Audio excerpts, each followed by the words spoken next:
Добрый день, уважаемые коллеги, ученые, аспиранты, магистранты, студенты и гости. Мы рады приветствовать вас на трансляции Дня российской науки в Башкирском государственном педагогическом университете имени Мифтахиддина Акмуллы. Меня зовут Васильевна Дарья Сергеевна, я кандидат педагогических наук, доцент кафедры культурологии и социально-экономических дисциплин Башкирского государственного педагогического университета. Мы работаем с вами в прямом эфире. Вы можете задавать свои вопросы в комментариях к нашей трансляции на YouTube. Я постараюсь их обязательно переадресовать участникам и спикерам сегодняшнего Дня российской науки. 8 февраля мы отмечаем замечательный праздник – День российской науки. Научная деятельность – это единственное, что переживает тебя и что сотни и тысячи лет врезается в историю человечества. Существует такое мнение.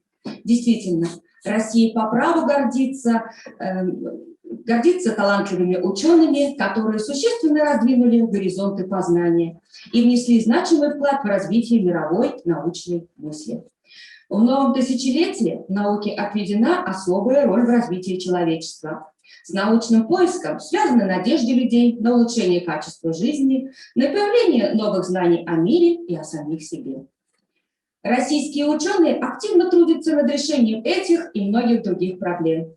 Развивают самые перспективные направления в науке, разрабатывают новейшие технологии, готовят преемников. Государство со своей стороны предпринимает активные меры по формированию эффективной инновационной среды, поддерживает перспективные научные центры, создает условия для профессионального роста исследователей.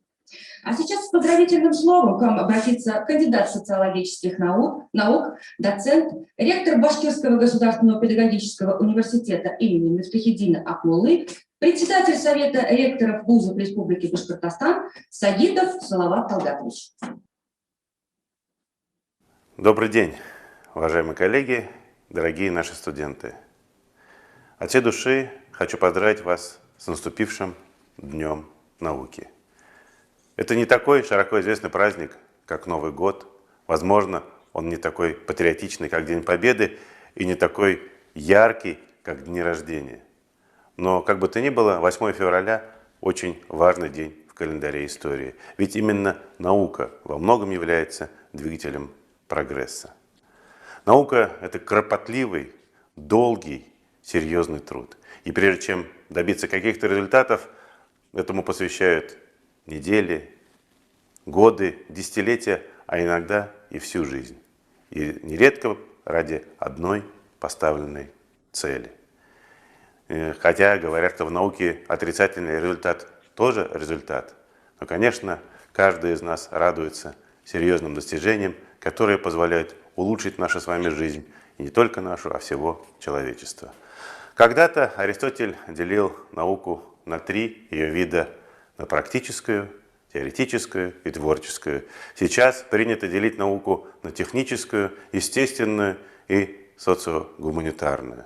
Но мы видим, и с каждым днем все больше и больше, что какая бы ни была отрасль науки, все они между собой очень сильно перемежевываются, потому что все сегодня действительно входит в один большой синергетический шар. И то, что в 2020 году Республика Башкортостан стала победителем в конкурсе на организацию научно-образовательных центров, говорит о том, что в нашей республике наука поставлена на самом серьезном уровне. И самое главное, у нас есть будущее. Мы очень горды тем, что Башкирский государственный педагогический университет имени Мифтахиддина Акмуллы достойно представлен в проекте Евразийского НОЦ. И наука в нашем университете развивается по самым разным направлениям.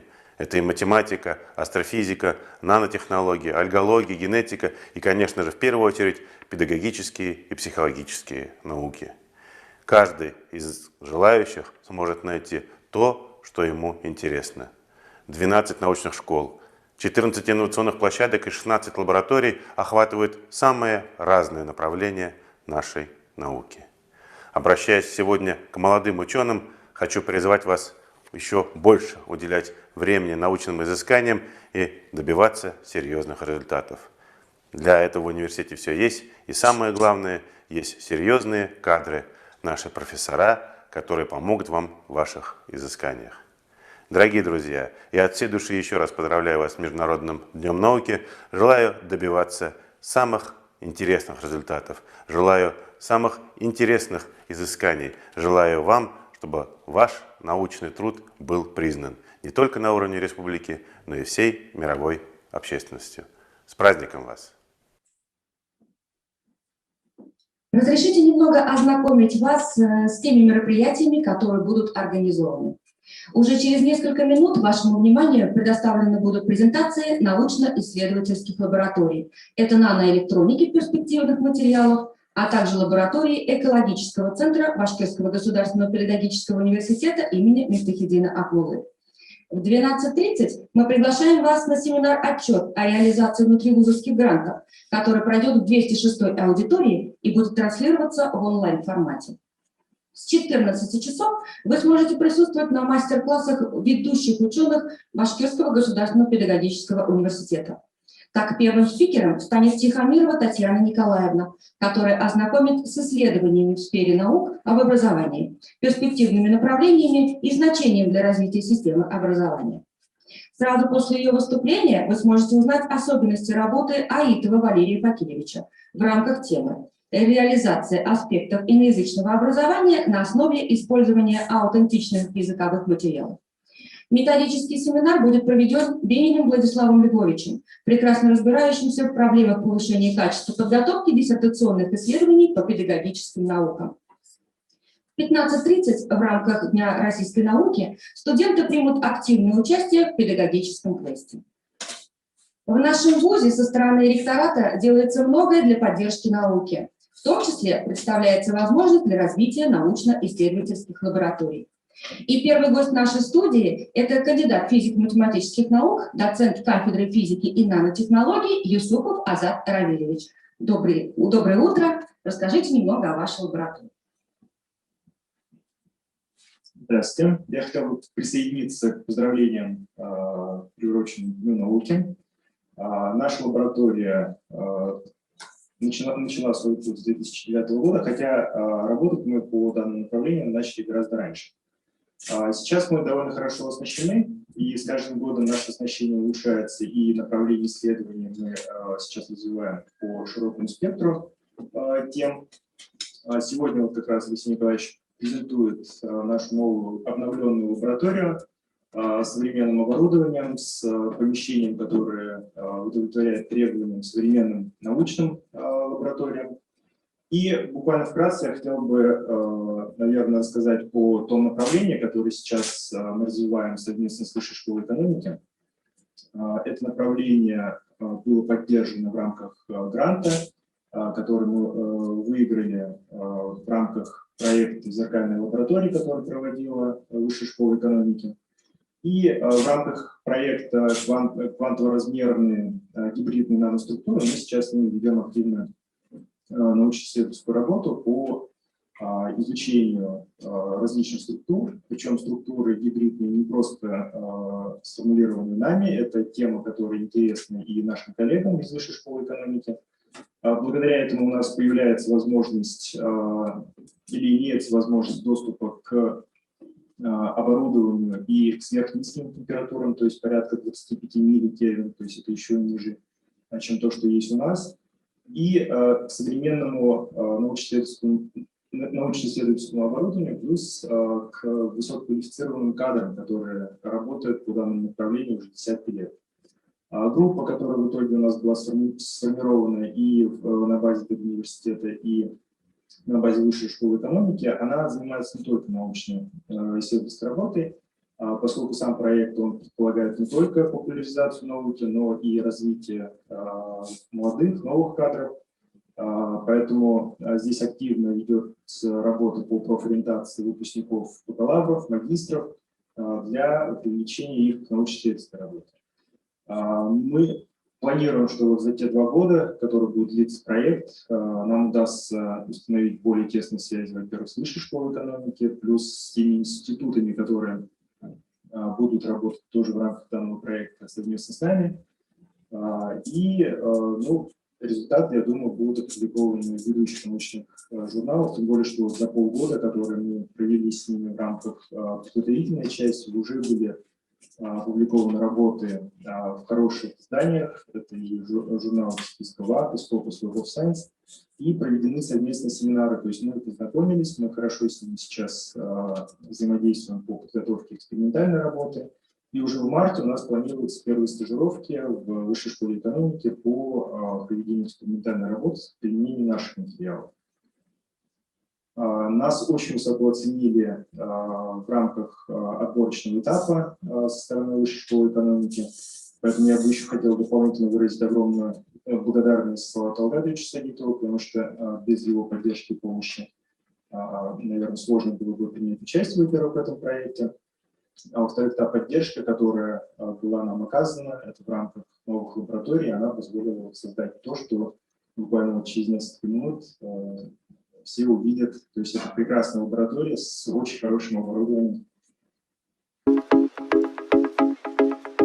Уважаемые коллеги, мы с вами находимся в уникальном месте Педагогического университета, Института физики, математики, цифровых и нанотехнологий, в лаборатории кафедры физики и нанотехнологии. Эта лаборатория и научная, и образовательная. Создана она была во второй половине прошлого года, совершенно новая, и создана она по современнейшим, новейшим технологиям. Лаборатория территориально делится на две части. Здесь часть офисная, в которой есть рабочие места для ученых, студентов, где можно обрабатывать полученные результаты, проводить какие-то семинарские занятия и даже небольшие эксперименты. И вторая часть, где собрано уникальное оборудование и где проводятся, собственно, эксперименты, подготовка образцов наших нанотехнологических материалов и устройств. В этой комнате создана специальная система кондиционирования, поддерживающая и влажность, и температуру постоянную, независимо от того, что у нас в коридоре, независимо от того, что у нас на улице. Вот я стою, казалось бы, на обычном полу, но это необычный пол. Здесь специальная многослойная система, это действительно система, которая позволяет создать в комнате антистатические условия. Здесь у нас собрано оптическое оборудование для исследования фотопроводимости, для исследования спектральных характеристик наших образцов. Само по себе оборудование очень интересное, позволяет нам мобильно переключаться с одной задачи на другую задачу. Мы можем исследовать оптические свойства воздействия лазерных источников на наши объекты. Объектами являются пленки полимеров толщиной в несколько десятков нанометров. Здесь же мы можем исследовать их спектральные характеристики в видимой области спектра. Можно проводить предварительные исследования по электрофизике, а можно совмещать это все вместе. При изучении сверхмалых объектов или объектов, которые обладают размерными эффектами, чрезвычайно важно знать структуру этих объектов. Важно знать морфологию и важно знать однородность, насколько хороши наши объекты с точки зрения поставленной задачи. И вот для этого мы используем такие методы, как зондовую микроскопию. И вот здесь вот у нас представлен один из таких микроскопов зондовых, который может проводить измерения в двух опциях в виде атомно-силового микроскопа и в виде сканирующего туннельного микроскопа. Этот микроскоп, несмотря на его такой вот неказистый вид, может дать нам информацию об объекте с атомарной точностью, с атомарным разрешением, причем работая на воздухе. По каким-то задачам он может заменить нам даже такой сложный объект, сложный прибор, как электронный микроскоп. Мы работаем с объектами многослойными. Слои у нас толщиной в несколько атомных расстояний. И подготовка этих образцов требует и особых условий. Безусловно, должны быть какие-то навыки. Условия, которые необходимы, это прежде всего чистота, вакуум, нужная температура, ну и еще набор определенных навыков. Здесь вот у нас представлен достаточно простой, но очень важный для нас прибор. Это вакуумная печь, которая позволяет нам регулировать изготовление образцов с большой точностью по температуре и, самое главное, с контролем по атмосфере. Работая в вакууме или работая на открытой атмосфере, мы можем получать диаметрально противоположные свойства наших многослойных структур. Многослойные структуры подразумевают, что мы используем не только один какой-то материал, но и разные материалы. И в частности, для того, чтобы изготавливать диоды, транзисторы, структуры типа металл-диэлектрик-металл, мы обязаны научиться и изготавливать тонкие металлические пленки. Опять же, с точки зрения требований чистоты и однородности, нам необходимы специальные приспособления. И вот здесь вот представлен вакуумный универсальный пост, который изготовлен по чертежам нашей лаборатории. Это вакуумный пост, в нем так называемый сухой вакуум. При получении этого высокого вакуума мы не используем масляных откачивающих насосов. И здесь в результате мы можем получать вот эти вот тонкие, сплошные, однородные металлические пленки методом вакуумного термодиффузионного напыления. Причем посмотрите, какой объем рабочей камеры. Мы здесь можем загружать сразу большое количество наших объектов, либо изготавливать объекты очень большой площади. Здесь собрано уникальное оборудование именно для всего нашего региона, а в принципе подобного оборудования нет у нас от Екатеринбурга до Самары. Сейчас мы с вами находимся еще в одной нашей лаборатории. Здесь реализован тот же самый принцип. Здесь представлено оборудование, которого нет в регионе, и который представляет большой интерес для исследования в области физики конденсированного состояния. И, конечно же, большой интерес представляет это оборудование с точки зрения познания самой физики, принципов работы современного оборудования, ну и обучения студентов и аспирантов. Это сверхнизкотемпературная установка, вот она здесь представлена, которая позволяет нам получать температуры всего лишь на 5 градусов, отличающиеся от температуры абсолютного нуля. Это чрезвычайно важно, иметь возможность проводить исследования в этой области температур, так как мы не просто занимаемся какой-то физикой, а мы исследуем новые физические явления в наноструктурированных многослойных гетероструктурах. Здесь у нас представлено не только вот это оборудование, оно уникальное, поставлено нам американской фирмой. Этот аппарат мы разрабатывали, техническое задание составляли сами и согласовывали с ними. Здесь предусмотрены возможности совершенствования этого аппарата, и такая договоренность с этой американской фирмой существует. Здесь же еще и есть измерительные приборы, которые позволяют нам измерять токи электрические вплоть до нескольких пикоампер, то есть когда этот ток сформирован за счет буквально нескольких сотен тысяч электронов. Это также уникальное оборудование, и подобного оборудования нет даже в Академии наук, здесь представленной в республике. Здесь у нас есть возможности не только проводить вот эти вот глубокие фундаментальные научные исследования, конечно же, мы используем это оборудование и для того, чтобы учить наших студентов. Азат Равильевич, к нам поступили несколько вопросов. Вот первый вопрос звучит так. С какого курса можно начинать работать над научно-исследовательской работой? Знаете, желательно это делать, наверное, на первом-втором курсе, потому что третий, четвертый немножко будет уже поздновато, но как так сложилась, в общем-то, наша практика, что в основном это все-таки третий, четвертый курс.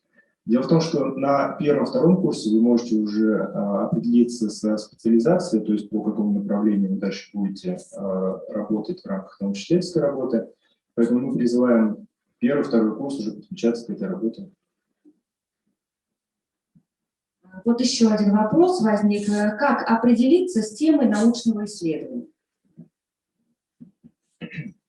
У нас для этого есть курсы, которые ведет Алексей Николаевич. Он подробно рассказывает о тематике научно-исследовательской деятельности, которая ведется на нашей кафедре, потому что кроме наноматериалов у нас есть еще направления, связанные с астрофизикой и исследованием высокочастотных методов нефтяных пластов. Поэтому, в принципе, студенты могут на первом и втором курсе уже подойти к руководителям, сформулировать тему, так, чтобы получить избыточную информацию по, допустим, научной литературе, с которой можно ознакомиться.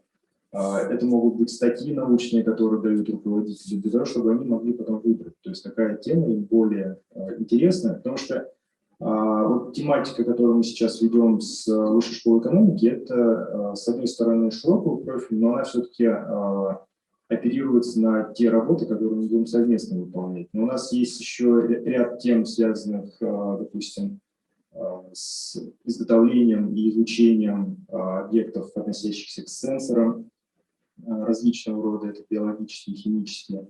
Это могут быть различные структуры, чувствительные к внешнему воздействию, такие как, допустим, разные фотодетекторы, фотодатчики. Поэтому, в принципе, направления у нас широкие, и студенты могут выбрать любое из этих направлений. Плюс есть у нас такое направление, как квантовая химия, где ребята могут уже заняться в основном теорией, то есть теоретические исследования. Да, вот такой вопрос. А как выбрать научного руководителя? Ведь много, да? Выбор большой. Да, это вот как раз вот курс, который читает Алексей Николаевич, он на это и направлен, чтобы у них была возможность познакомиться с направлением и с теми людьми, которые занимаются этим направлением. В данном случае есть перечень направлений, которые у нас присутствуют на кафедре, поэтому студенты могут подойти на кафедру и ознакомиться с направлением, и плюс кто это направление ведет, то есть руководитель. Ну вот сами студенты уже интересуются, а какие направления исследований могут быть предложены? Ну, часть я перечислил, то есть это могут быть направления, связанные с, допустим, квантовой химией, то есть это теоретические исследования. Это может быть направления, связанные с исследованием морфологии структуры, то есть это атомно-силовая зондово-сканирующая микроскопия. Это могут быть объекты, относящиеся к сенсорам, то, что я перечислял, и различным фотодетекторам. Плюс есть направления, связанные с изучением так называемых определения дефектов в материалах, допустим, бесконтактными методами, или методы, которые позволяют исследовать, допустим, свойства материала в зависимости от различных воздействий и нагрузок. Я напоминаю, что мы работаем в прямом эфире, вы можете задавать все свои вопросы в комментариях, и, собственно, все эти вопросы будут адресованы нашим спикерам Дня российской науки. Но вот возник еще один вопрос у студентов. А с какими научными организациями есть уже совместные работы кафедры в настоящее время? Мы очень тесно сотрудничаем с Институтом физики молекул и кристаллов Уфимского научного центра. Они являются нашими работодателями и очень поддерживают нас в нашем направлении, в частности, педагогическом. Это направление 11.03.04 электроника, наноэлектроника и 03.03.09 прикладная математика и физика. Кроме того, у нас сейчас очень тесные связи с Институтом физической химии и электрохимии имени Фрункина, то есть это учреждение, находящееся в Москве. Сейчас у нас есть договор, по которому студенты могут стажироваться, в том числе в этой организации. И сейчас начинается у нас работа по установлению контактов уже с научными предприятиями, в том числе, которые занимаются исследованиями, может быть, не в нашей области, но которых интересует то научное оборудование, которое у нас есть. В частности, это Бринтех, с которым мы сейчас взаимодействуем. Я смотрю, что вопросы больше не поступают. Ваш ответ весьма исчерпывающий, поэтому благодарим вас за интересную беседу. Желаем дальнейших профессиональных успехов, интенсивного развития всех направлений работы научно-исследовательской лаборатории. Спасибо. День российской науки – это праздник, объединяющий особых людей, настроенных на постоянный интеллектуальный поиск, работу над собой, расширение кругозора и пополнение багажа знаний. Только неравнодушные люди придают импульс движению вперед, формируют завтрашний день во многих сферах, служат людям и прогрессу. Особенно важны такие шаги в сфере экологии. В Бахмулинском университете вопросы экологии исследуются сотрудниками научно-исследовательской лаборатории «Экологический центр» Башкирского государственного педагогического университета имени Мифтахиддина Акмуллы. И в нашей студии сегодня доктор биологических наук, профессор, декан естественно-географического факультета Саттаров Венер Нурулович, а также заведующий лабораторией Юсупова Лейсан Хакимовна. Добрый день.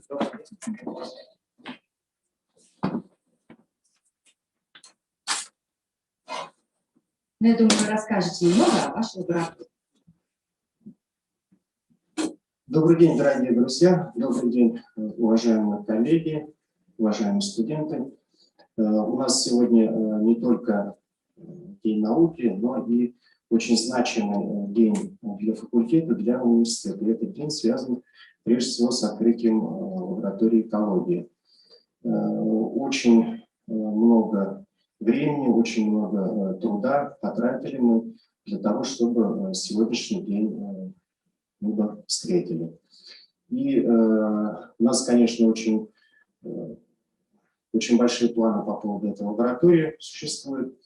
Но прежде всего, конечно, хотелось бы, чтобы все мероприятия, все планы, все задачи наши реализовались в этом 2021 году.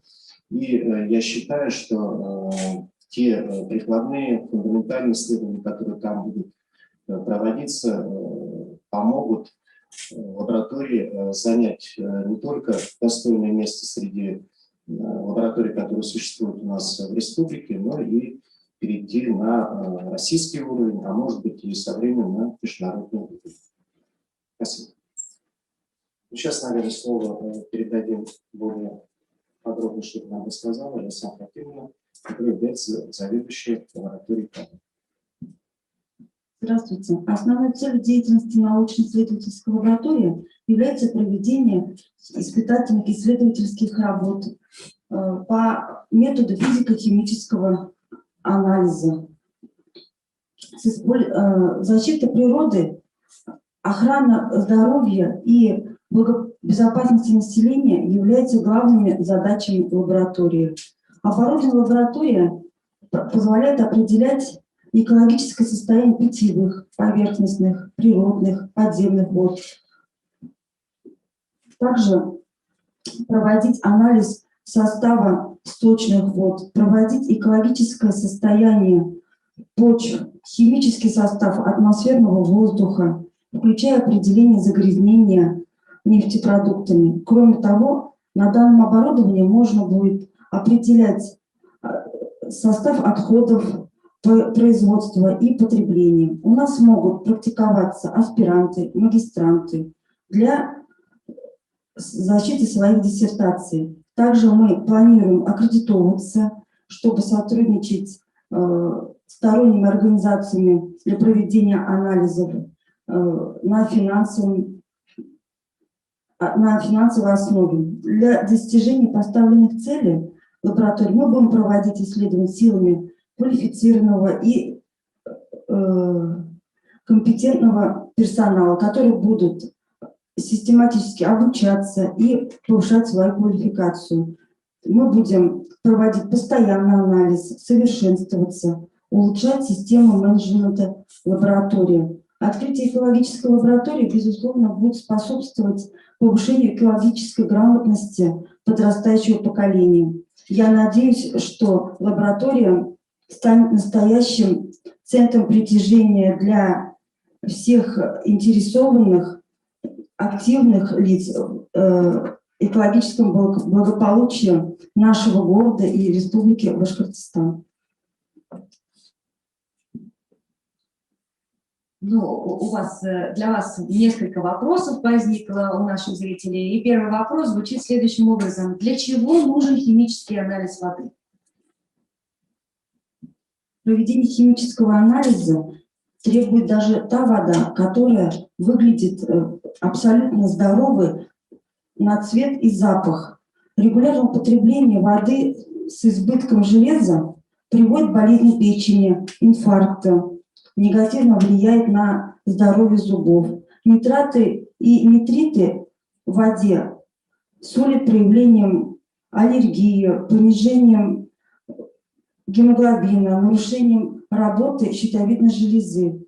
Также нитраты в питьевой воде становятся причиной повышения давления и способствуют сопутствующим заболеваниям. Предел нормы фтора повышает риск, приводит к хрупкости эмали, которая также понижает артериальное давление, тошноту, нарушение обмена веществ. Узнав состав воды, можно легко определить нужный фильтр для очистки воды, можно обезопасить окружающую среду и изберечь различные приборы. Вода с повышенным уровнем хлоридов, жесткости, сульфатов приводит к порче таких дорогой техники, например, водонагреватель, стиральная машина, автомойки. Срок службы этой техники все зависит от качества подаваемой воды. Еще один очень похожий вопрос, но он касается почвы. Для чего нужен химический анализ почвы, грунта и данных отложений? Занимаются ли вот такими проблемами в вашей лаборатории? Химический анализ почвы проводится для определения ее плодородности. Для каждого растения есть определенный состав почвы, при котором это растение развивается наиболее лучшим образом. Для фермеров тоже необходим такой анализ. Это для получения большого качественного урожая в более короткие сроки и с наименьшими затратами. Поэтому анализ почвы очень важная услуга для тех, кто работает на земле. Анализ грунта необходим строителям для выявления степени пригодности этого грунта для строительства. Для разных составов грунта могут применяться различные технологии строительства зданий. Донное отложение – это очень сложная по составу структура. Донное отложение отражает состояние водных объектов. Поэтому при строительных работах вблизи водоемов, например, постройка моста, всегда следует производить и такой тип химического анализа. Отсутствие своевременного анализа состояния почвы чревато риском для здоровья людей и животных, как на территории административной единицы, на которой находится земельный участок, так и в крупных масштабах. К примеру, многие зерновые культуры являются восприимчивым химическим элементом и могут поглощать и накапливать их в процессе роста. У нас зрители сегодня просто хотят восполнить, видимо, экологические какие-то свои познания. И вот такой еще вопрос возник. А вот для чего нужен химический анализ атмосферного воздуха? Да? Каковы цели исследования его? От состояния воздуха напрямую зависит здоровье человека. На качество атмосферы в городах влияет промышленные предприятия и работа автотранспорта. Даже обычная ферма изменяет структуру, состав воздуха. Внутри помещения есть и бытовые источники загрязнения. Это пылеремонтные строительные материалы, летучие вещества, выделяющиеся во время домашних ремонтных работ. Все чаще анализ воздуха интересует частных заказчиков. Одни хотят выбрать экологически чистый район для приобретения квартиры, другие обеспокоены плохим самочувствием и рассчитывают на исключительно или подтвердить влияние на него экологических факторов.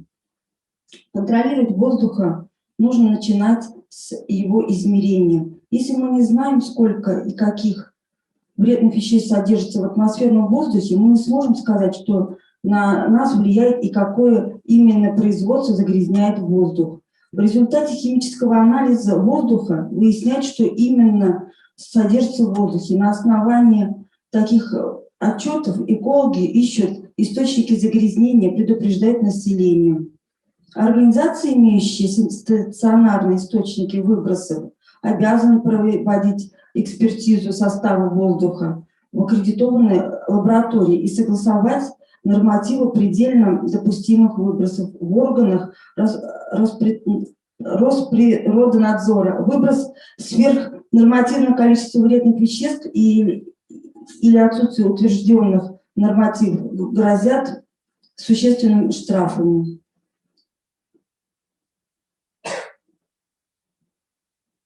Я предлагаю посмотреть видеоролик о вашей лаборатории, о вашей деятельности. Сегодня в Башкирском государственном педагогическом университете имени Акмуллы на естественно-географическом факультете открывается научно-исследовательская лаборатория «Экологический центр БГПУ имени Акмуллы». Основной целью деятельности лаборатории является проведение испытательных, исследовательских работ по анализу объектов окружающей среды с использованием методов физико-химического контроля. Лаборатория оснащена таким прибором, как спектрофотометр для анализа концентрации ионов в жидкости, газоанализатором для измерения объемной доли метана, пропана, оксидов углерода, кислорода, сероводорода, диоксида азота, диоксида серы, аэрокон для определения аэрозольных частиц в воздухе, pH-метр для водородного показателя и многое другое. Оборудование лаборатории позволяет определять экологическое состояние питьевых, природных, подземных, поверхностных вод, проводить анализ состава сточных вод, определять химический состав атмосферного воздуха, экологическое состояние почвы, включая определение загрязнения нефтепродуктами. Кроме того, оборудование позволяет определять состав отходов производства и потребления. У нас могут практиковаться и проводить опыт аспиранты, магистранты для защиты своей диссертации. Также мы планируем аккредитовываться для сотрудничества с сторонними организациями для проведения анализов на финансовой основе. Для достижения поставленных целей лаборатории мы будем проводить исследования силами компетентного и квалифицированного персонала, который будет систематически обучаться и повышать свою квалификацию, проводить постоянные анализы, совершенствоваться и, конечно же, улучшать систему менеджмента качества лаборатории. У нас в чат еще один вопрос возник.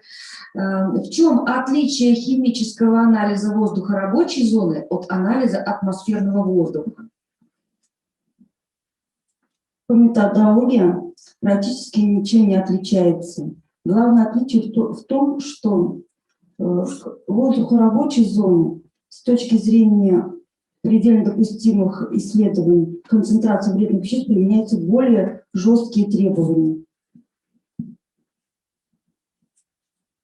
Вот такой вопрос возникает. Что бы вы хотели сказать в заключении, может быть, насчет нашей экологической, может быть, какой-то ситуации в Башкортостане, в мире, в России? Может быть, какие-то пожелания у вас есть для всех наших зрителей сегодня?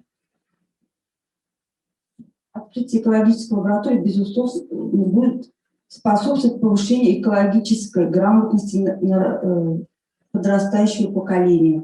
Я надеюсь, что лаборатория станет настоящим центром притяжения для всех активных и заинтересованных лиц в экологическом благополучии нашего города и республики.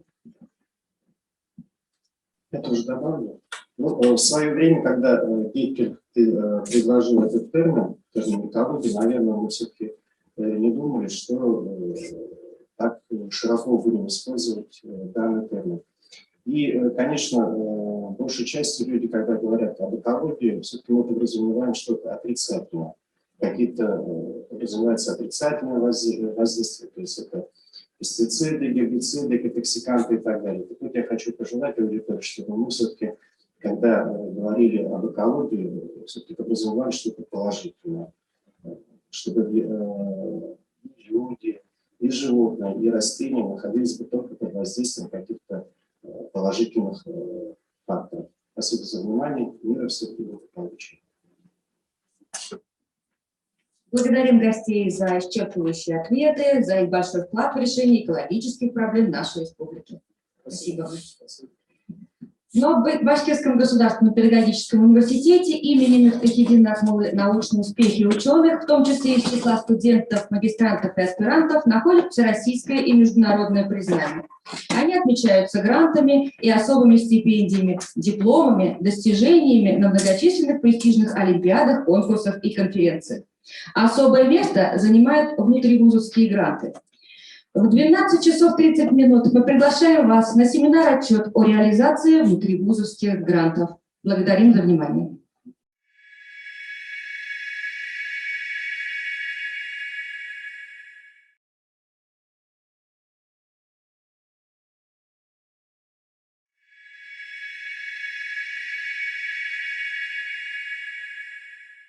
Дорогие студенты, преподаватели, от всей души хочу вас поздравить с прекрасным, замечательным праздником Днем российской науки. В этот день мы поздравляем ученых, которые своим трудом вносят неоценимый вклад в развитие нашей страны, республики, города, университета, тех людей, благодаря которым в нашей стране было создано несколько прививок от этого страшного заболевания, которое называется COVID-19. Благодаря ученым мы с вами сегодня сидим в этой аудитории и можем общаться глаза в глаза. Я сегодня испытываю невероятную радость от того, что я вижу вас вживую, а не через экран монитора. Сегодня мы проводим мероприятия, они у нас идут чередой, одна за другой. Уже прошла презентация научных лабораторий, которые были открыты за 2020 год, в который университет вложил большие средства, чтобы оборудовать современными приборами, чтобы оснастить методиками.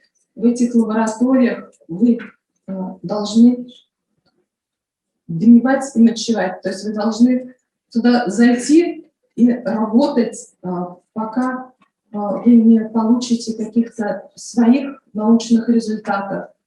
Я думаю, что здесь студенты второго курса, потому что именно второй курс мы пригласили сегодня на учебу. Именно со второго курса желательно начинать заниматься наукой. Если вы на первом курсе еще не нашли себе научного руководителя, я хочу, чтобы вы это сделали сейчас, сегодня или завтра. Сейчас мы с вами будем заслушивать отчеты о внутривузовским грантам, которые были предоставлены ректоратом университета для ученых, а также молодых исследователей. У вас есть возможность самим в этом году принять участие в внутривузовских грантах среди молодых ученых. Главное – это интересные идеи и ваши перспективные результаты. В этом году ВУЗ поддерживал 6 проектов ведущих научных групп по разным направлениям научных исследований. И сегодня хотелось бы начать выступление с презентации проекта. Секундочку. Капши Татьяна Юрьевна, она сегодня здесь, она работает в коллективе семинара Франклина, она сегодня в командировке, поэтому будете выступать вы. Хотелось общие моменты обсудить. Во-первых, то, что регламент выступления 7 минут и 5 минут на обсуждение. Хотелось бы, чтобы обсуждение было из зала. Ребята, задавайте вопросы. Не будьте пассивными в этом Поэтому чем больше будет вопросов, тем интереснее у нас пройдет сегодняшнее мероприятие. Хотелось бы сказать, что ту работу, которую выполнили ученые за целый год, будет оценивать экспертная комиссия в составе, сейчас я вам перечислю, они находятся у нас в Zoom. Это Амирова Людмила Александровна, профессор, руководитель и исполнительный директор Башмутсрау, Брамилова Ирина Геннадьевна, заведующая кафедрой, Дрофеев Андрей Викторович, Лачинов Алексей Николаевич, Лутфулин, Фурунов, Курик, Соболев, Тагирова, Шабанова, Шемигулова, Филиппова, Еламанова. Я прошу коллег прощения за то, что я не называю всех полностью по именам отчествам, потому что время у нас ограниченное, и хотелось бы уже начинать выступление. Все, вам слово. Добрый день, уважаемые коллеги и студенты. Предлагаю вашему вниманию отчет по проекту «Функционирование и взаимодействие государственных языков Республики Башкортостан и языков народов Республики Башкортостан. Аспекты лингвистической безопасности». Руководителем проекта является доктор филологических наук профессор Кудинова Гульнара Франгелевна, исполнители проекта коллектив кафедры общего языкознания.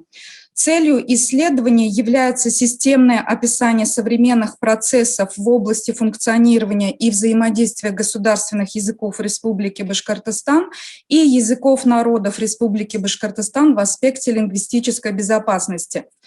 Задачами исследования являются: первое. Определить основные теоретические подходы и условия формирования лингвистической безопасности. Провести социолингвистические исследования по анализу контента сети интернет доменной зоны Республики Башкортостан. Исследовать вопросы массовой коммуникации в информационном медиапространстве. Исследовать конкретные языковые механизмы воздействия СМИ и сети интернет на индивидуальное и общественное сознание, выявить специфику текстовых материалов экстремистской направленности и механизм речевого вовлечения в деятельность экстремистских организаций и увеличить число студентов, бакалавров, магистрантов, аспирантов, участвующих в научно-исследовательских разработках и исследованиях по проекту. Объект исследования – государственные языки Республики Башкортостан и языки народов Республики Башкортостан. Предмет исследования – современные языковые процессы, сущностные характеристики изменений в русском и других языках, проявляющиеся на всех уровнях языковой системы, в ее функциональных стилях и культуре речи, в условиях вхождения современной России в интернет-пространство. Также технологии речевого и информационного воздействия в СМИ, механизмы речевого вовлечения в деятельность экстремистских организаций. Позвольте перейти к полученным результатам. В соответствии с планом мероприятий по проекту за 2020 год под руководством членов научного коллектива студенты, магистранты, аспиранты исследовали новые речевые жанры в сети интернет, были проанализированы новые языковые процессы в интернет-пространстве Башкортостана, сформулированы предложения по нормализации компьютерно-сетевого узуса, адекватные процессу информатизации российского общества и формированию культуры речевого поведения при интернет-общении.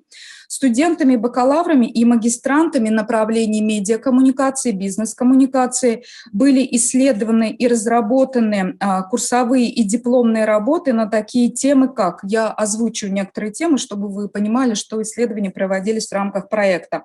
Например, проблемы лингвоэкологии в школе, орфоэпические нормы, проблемы лингвоэкологии в школе, лексические нормы, языковой портрет пользователя сети интернет в Республике Башкортостан, виртуальные условия функционирования русского языка или других языков в интернете, системно-функциональные особенности русского языка, других языков в интернете, проблемы воздействия на индивидуальное и общественное сознание в рамках масс-медийного дискурса, языковые приемы манипуляции, экологический аспект информационно-коммуникационной сферы, проблемы лингвистической безопасности при деловой онлайн-коммуникации и так далее, и другие. Во время учебной практики на втором курсе с 6 по 18 апреля 2020 года студенты направления педагогическое образование, профиль русский язык и литература дневного и заочного отделения Института филологического образования и межкультурных коммуникаций провели интернет-анкетирование жителей города Уфы и районов РБ – Балтачевского, Буздякского, Гафурийского, Давлекановского, Иглинского, Илишевского, Кигинского, Краснокамского, Стерлитамакского, Уфимского, Чекмагушевского, Чешминского и других по проблеме исследования. Была разработана анкета, которая включала 15 вопросов. Например, были в анкете социолингвистические сведения, например, пол, возраст, уровень образования, сфера деятельности, а также, собственно, лингвистические вопросы, например, о родном языке и других языках, которыми владеют респонденты, какой язык они используют при общении в социальных сетях и так далее. В задачи исследования также входило выявление особенностей функционирования русского языка в его устной и письменной формах на территории городов и поселков городского типа Республики Башкортостан в области фонетики, лексики, грамматики, словообразования и словоизменения и анализ состояния русской речевой культуры разных возрастных и социальных слоев городского населения. Также наши практиканты проанализировали по 5 интернет-сайтов по следующим параметрам. Название сайта, доменное имя, время регистрации, общая характеристика сайта, характеристика создателя сайта. И нас, конечно же, как филологов, да, наших студентов тоже интересовал языковой анализ. То есть, например, наличие отсутствия орфографических, пунктуационных, грамматических, речевых ошибок, наличие или отсутствие на этих сайтах опечаток, средства воздействия, которые были представлены на сайте, например, вербальные средства воздействия или невербальные средства воздействия. Назову некоторые сайты, да, которые были описаны, чтобы вы увидели, да. Например, муниципальный район Альшеевский район Республики Башкортостан, сайт proufu.ru, Государственное собрание Курултай Республики Башкортостан, Башкирский государственный театр оперы и балета, Культурный мир Башкортостана, официальный сайт БГПУ имени Акмуллы, официальный сайт газеты «Вечерний Уфа» и так далее. Студенты и сотрудники Центра лингвистических экспертиз и редактирования провели лингвистические исследования, связанные с прикладными аспектами проведения судебной лингвистической экспертизы. Также члены научного коллектива продолжили анализ языковой политики Республики Башкортостан, причин и последствий нарушения лингвистической безопасности, разрабатывали концепцию лингвистической безопасности для языков Республики Башкортостан. Полученные научные результаты прошли апробацию на 8 международных и всероссийских конференциях.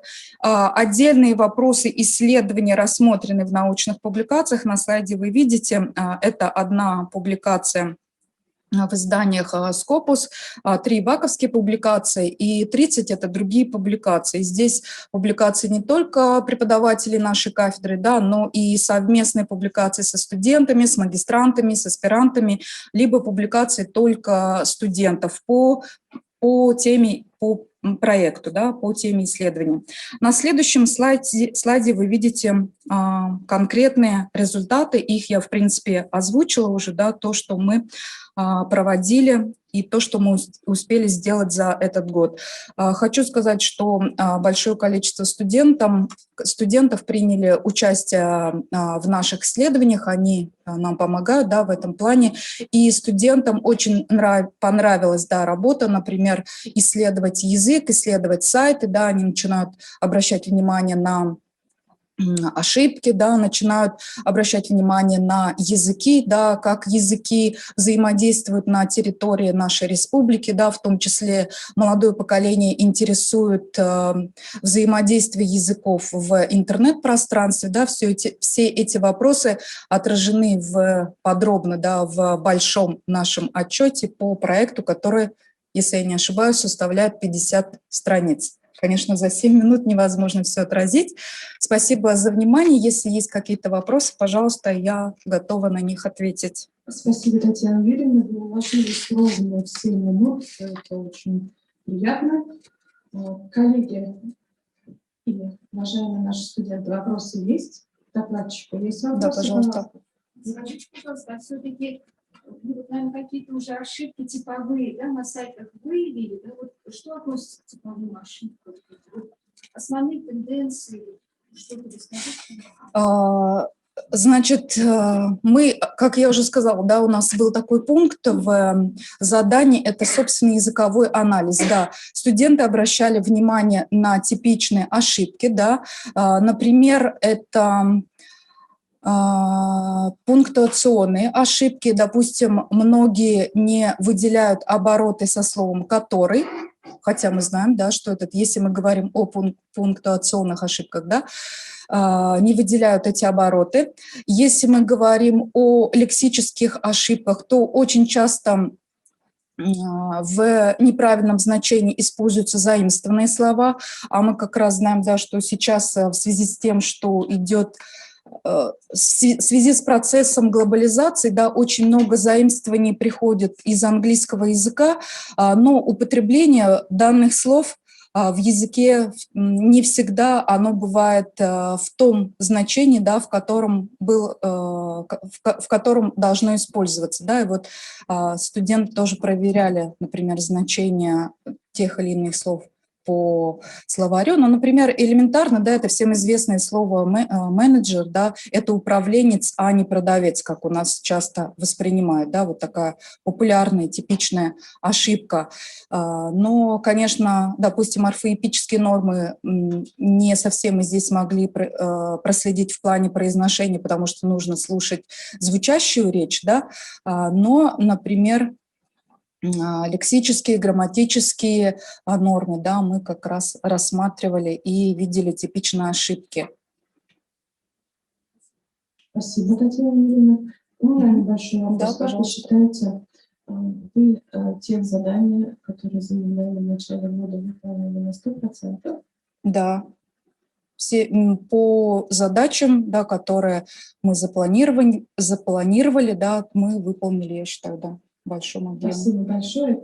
Теперь вот мое обращение к экспертам научного совета. Мы оцениваем результаты работы по 10-бальной системе. Спасибо большое. Спасибо большое. Еще? Я приглашаю, да, студентов, если здесь, я думаю, другие факультеты тоже присутствуют, и я хочу обратиться, да, наша кафедра ведет дисциплину русский язык и культура речи на разных факультетах нашего университета. И, конечно, мы были бы рады, если бы не только наш факультет подключался к этому исследованию, да, но особенно гуманитарные, скажем так, факультеты, которые в этом направлении могут помочь. То есть вы можете обращаться к своим преподавателям по русскому языку и культуре речи, потому что это важные аспекты. Вы также можете принимать участие, например, в данных исследованиях. Также вы можете писать статьи, участвовать в наших конференциях, да, в наших публикациях, совместно с нами, да, разрабатывать какую-то интересную тематику, да, ну и поскольку молодежь интересует как раз интернет-пространство, то, пожалуйста, да, если вы заинтересованы, то вы можете с нами сотрудничать. Приглашаю к сотрудничеству. Позвольте вопрос, пожалуйста. Да, Амирова. пожалуйста. Скажите, пожалуйста, дополнительное финансирование было ли привлечено к реализации данного проекта? Нет. Спасибо. Нам заявлено.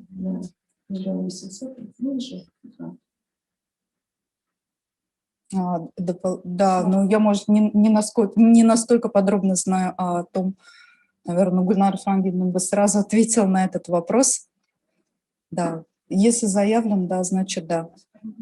В оценочных листах тут стоит, чтобы именно просвещение гранта 1 800 000 получили в 2020 году. Спасибо. Еще вопросы, пожалуйста. Если вопросов нет, Татьяна Юрьевна, присаживайтесь. Спасибо вам за интересное выступление, за тот интерес, который возник и у экспертов, и у аудитории. А сейчас приглашаю к микрофону следующего выступающего. Это Гайсина Эльвира Альбертовна, заведующая кафедрой биоэкологии и биологического образования. Здравствуйте, дорогие ребята! Я, как и Наталья Викторовна, и все коллеги, очень рада вас видеть и желаю нам всем удачного начала очного обучения, чтобы мы все были здоровы и, как говорится, получали только взаимное удовольствие от общения в наших аудиториях и вне аудитории. Ну, я, во-первых, хочу сказать, что тема моего проекта, она направлена на развитие коллекции водорослей цианобактерий Башкортостана. Вот, хочу сказать, что у нас на кафедре создана уникальная коллекция, которая насчитывает более 1200 штаммов, которые мы выделили сами, самостоятельно, значит, по всему миру. Вот, и вот эта коллекция, она зарегистрирована во Всемирной организации, значит, коллекции микроорганизмов, имеет свой номер, и она способствует продвижению Республики Башкортостан и университета на международной арене, потому что она фигурирует во всех международных базах данных. И вот одной из задач нашей кафедры и себя лично я считаю развитие этой коллекции, потому что она является основой не только для фундаментальных прикладных исследований, но и для образовательного процесса. Следующий слайд, пожалуйста. Ну, это у нас продолжающийся проект, и на 2020 год мы поставили задачу пополнения этой коллекции новыми штаммами и внесения их в электронный депозитарий. Это у нас создан сайт, и на сайте у нас есть фотографии всех этих штаммов. Это как бы окно, как бы визитная карточка нашей коллекции. Но в этом году мы постарались направить наши силы на то, чтобы выделить побольше штаммов из экстремальных мест обитания, таких, например, как полуостров Камчатка, изучить их биоразнообразие. Следующий, пожалуйста, слайд. Провести молекулярно-генетический и морфологический анализ штаммов. Ну, естественно, любая работа исследователя не имеет смысла, если он эту работу свою не показывает, поэтому мы должны были опубликоваться в статьях, и так как у нас уже имелись результаты как бы патентования, нашей задачей было получить патент и привлечь внешнее финансирование. Следующий слайд, пожалуйста. Ну вот на слайде представлены результаты. Я хочу вам кратко, ребята, рассказать, в чем заключалась вот эта часть нашего исследования. Мы, значит, изучили пробы почвы, которые были отобраны возле горячих источников. И изучали там диатомовые водоросли. Вот видите, вот этот слайд, такие как бы серенькие и на сером фоне такие как бы оболочки, это диатомовые водоросли. Мы их хорошо видим, потому что они имеют панцирь из кремнезема. Вот чтобы их увидеть, их готовят по специальной методике, вываривают. И самое интересное, что вообще такие исследования не проводились. Мы, когда проводили анализ литературы, в мире практически нет исследований, которые бы были посвящены изучению почвы вокруг горячих источников. Очень много исследований по изучению воды, но почва не изучалась. Поэтому это было как бы очень важным фундаментальным исследованием. Мы обнаружили там, ну, вы видите, значит, то, что на слайде, целый ряд родов, которые встречались не только, то есть эти рода, они встречались как в водных местообитаниях, так и в почвенных. И вот это как раз отражает переходный характер места обитания, то есть это граница, так называемый экотон, и, как бы сказать, очень интересное исследование мы начали, надеемся, в дальнейшем продолжить. Следующий, пожалуйста. Вот. Кроме того, вот из камчатских проб, которые мы отбирали во время экспедиции, было выделено также очень много других штаммов. Вот видите, на картинке, которая с левой стороны, такие сине-зеленые организмы. Это цианобактерии, это одни из самых древних организмов, которые возникли на нашей планете. И вот видите, они имеют нечетную структуру. Это только несколько примеров видов, которые мы обнаружили. И еще рядом вы видите представители зеленых и других видов водорослей, которые тоже были выделены из этих почв. И это было более сотни новых штаммов, которые мы также депонировали в нашу коллекцию. Следующий слайд, пожалуйста. Но самое интересное, что мы смогли во время проведения наших исследований обнаружить новый род зеленых водорослей. Вот то, что вы видите на картинке, да, вот на слайде, это так называемое филогенетическое дерево. Оно показывает родство между нашим штаммом, который выделен таким красным как бы овалом, да, и другими видами водорослей. И вот с использованием молекулярных генетических исследований можно узнать, этот вид относится к уже известным каким-то видам или к неизвестным. И вот мы обнаружили, что это такая совершенно что-то новое. Вот. И в настоящее время нами готовится статья, журнал на английском языке из первого квартиля, и мы опубликуем ее в 2021 году. Следующий, пожалуйста, слайд. Вот. Хочу сказать, что по результатам проекта опубликованы 2 статьи. Значит, вот первая статья «Diatoms in Kamchatka Hot Spring Soils». Это статья на английском языке в журнале Diversity. Он, значит, был первый квартиль, сейчас он второй квартиль, но тем не менее я считаю, что это очень солидное издание. Вот, и статья проходила очень жесткое рецензирование, 4 или 5 раундов, и оценивали 3 эксперта, поэтому, чтобы опубликовать в таких журналах, нужно иметь очень хороший уровень исследований, и нужно еще обладать огромным трудолюбием и терпением, что у нас, к счастью, в нашем коллективе есть. Ну и вторая статья, она опубликована в нашем российском журнале, но он тоже выходит на английском языке, «Теоретическая и прикладная экология». Вот эти статьи на слайдах. Следующий, пожалуйста. Вот, и как я уже говорила, мы еще в прошлом году начали изучать, позапрошлом, изучать, разрабатывать питательную среду для культивирования водорослей Chlorella vulgaris. Chlorella vulgaris – это аутентичный штамм, который хранится в нашей коллекции, и он еще обладает свойствами стимулировать рост сельскохозяйственных растений в теплицах. И вот мы разработали свою среду и тоже опубликовали патент. Следующий, пожалуйста. Ну и по внешнему финансированию нужно сказать, что мы получили 150 тысяч рублей грант, который потратили на исследование. Мы, значит, закупили ноутбук для обработки результатов исследований, продлили наше членство в коллекции, купили расходники. И отрадно, что мы смогли выиграть грант РФФИ суммой 1 300 000 рублей. И кроме того, мы выполнили работы по хоздоговору по изучению влияния хлореллы на рост водорослей, агентов цветения воды с объемом финансирования 300 000 рублей. То есть 1 600 000 мы привлекли еще других денег. Следующий, пожалуйста, слайд. Благодарю за внимание.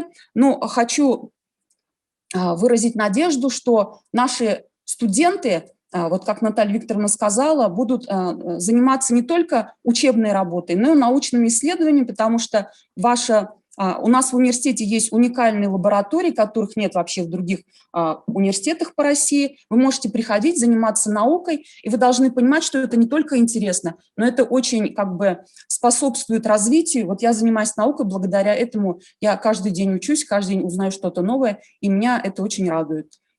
Благодарю за внимание. Спасибо, Лера Альбертовна. У меня сразу вопрос, можно я первый задам?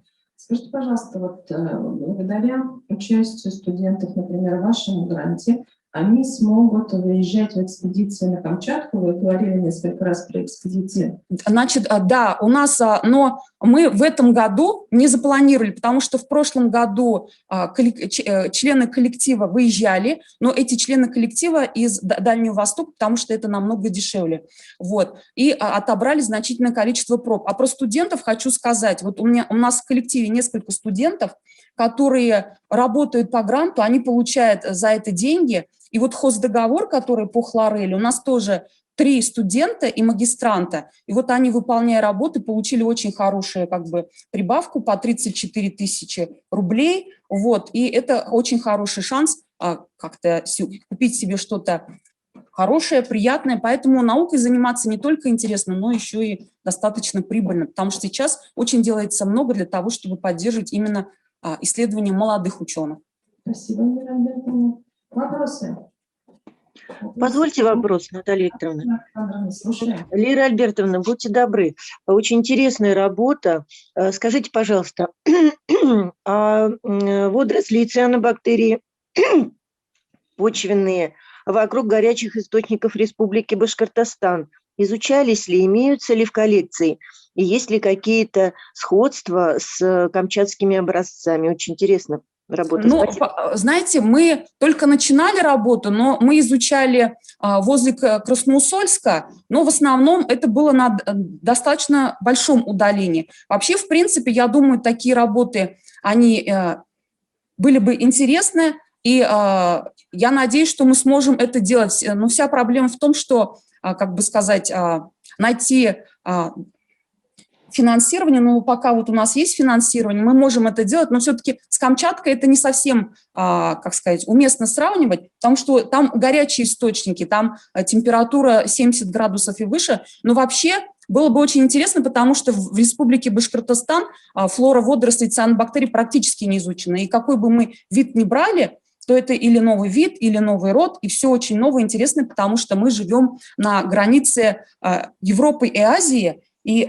природа нашего края, она поистине уникальна. Будем иметь в виду. Спасибо большое, Людмила Александровна.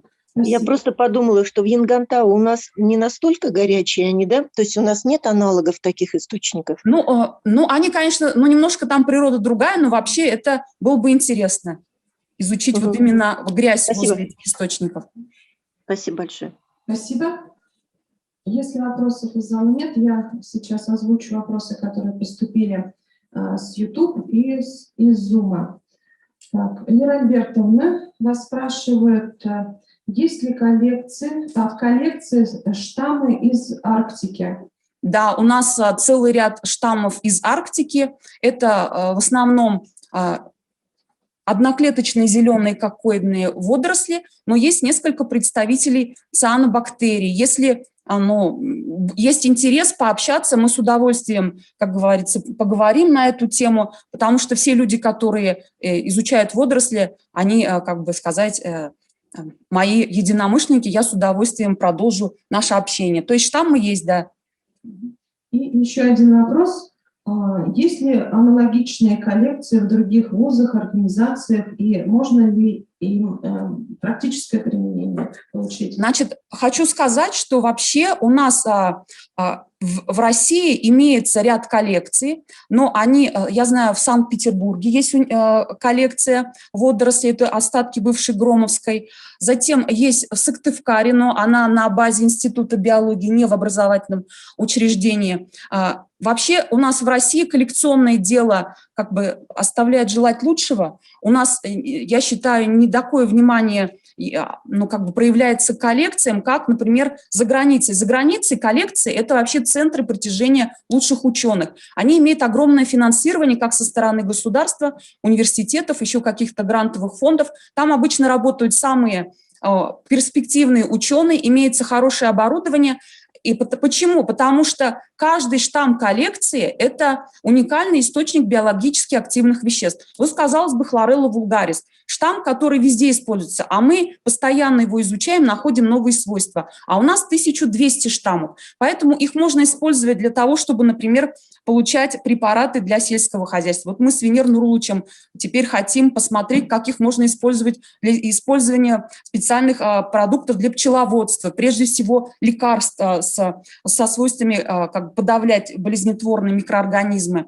Кроме того, можно использовать их еще и в образовательном процессе. Вот смотрите, коллекция – это живой учебник. Например, если студенты изучают хлореллу вулгарис, одно дело, они смотрят в учебнике картинку, а если пришли под микроскопом, они уже никогда не забудут.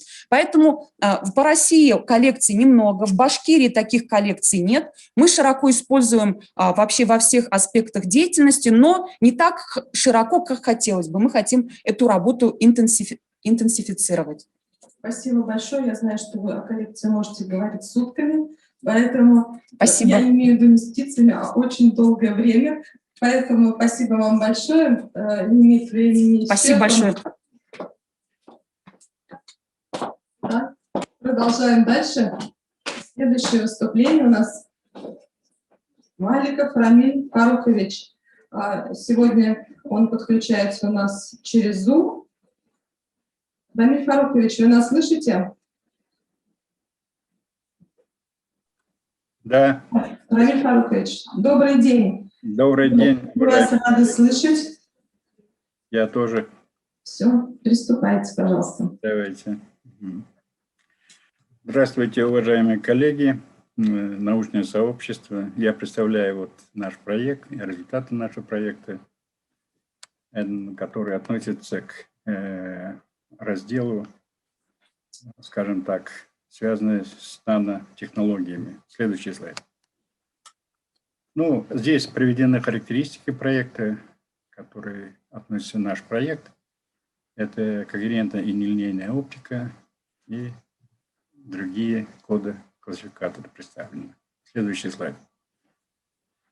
Но это направление связано с двухмерными материалами, которые впервые были обнаружены или получены вот двумя нашими соотечественниками. Это вот Геймом и Новоселовым, которые вначале они работали в Голландии, у них что-то не получилось, потом они перебрались в Великобританию, и они там работали, вот, то есть они обнаружили, что существует третий как бы вид углерода, то есть состава, это у нас углерод есть в виде алмаза, в виде кристаллического как бы графита, и вот следующий вот это карбон. В таком виде. Его, самое интересное, они его как получали? Его получали скотч на графит и резким движением снимали, и получалось на этой пленке некоторые вот слои. В дальнейшем, конечно, эту методику они разработали, потом исследовали их вот, все как бы свойства этого нового материала совершенно. И за это дело они получили Нобелевскую премию в 2010 году. Следующий слайд. Ну, здесь представлена его характеристика. Как вы видите, здесь очень уникальные как бы характеристики. Это проводимость, это устойчивость, плотность, скажем так, прочность, как вы видите, 25 раз прочнее высокопрочной стали. Понятно, что дальнейшие исследования вот такого рода как бы материалов стало очень актуальным. Следующий слайд. Вот были синтезированы новые материалы совершенно. Вот они опубликованы вот в 2013 году. Это уже как бы искусственный материал, который сейчас реализуется для различных, скажем, материалов для нанофизики и оптоэлектроники. Следующий слайд. Ну, новые синтезированные материалы в виде дихалкогенидов переходных металлов. Эти тоже такого рода материалы, 2D-материалы, то есть используются уже в электронике, в качестве транзисторов и в качестве излучателей детекторов. Следующий слайд. Ну, следующий я тоже представляю уже полимеры такого рода. Они сейчас начали использоваться для хранения энергии в натриевых ионных батареях. Литература, где она опубликована, здесь представлена. Следующий слайд. Мы, раз имеются такие уникальные способности, в смысле свойства этих такого рода материалов, конечно, мы подумали о том, что есть и, наверное, какие-то возможности использования такого рода материалов и в оптике. И мы рассматривали двухмерные материалы, вот, состоящие из квантовых точек. Вот, эти квантовые точки уже где-то в 2000 годах они были уже созданы. Сейчас это является, технологии сейчас очень сильно развиты. Тут приведен некоторые литературы, где это есть. И вот здесь представлен слой пирамидальных квантовых точек, расположенный в виде решетки. Этот слой вот такой называется двумерным суперкристаллом.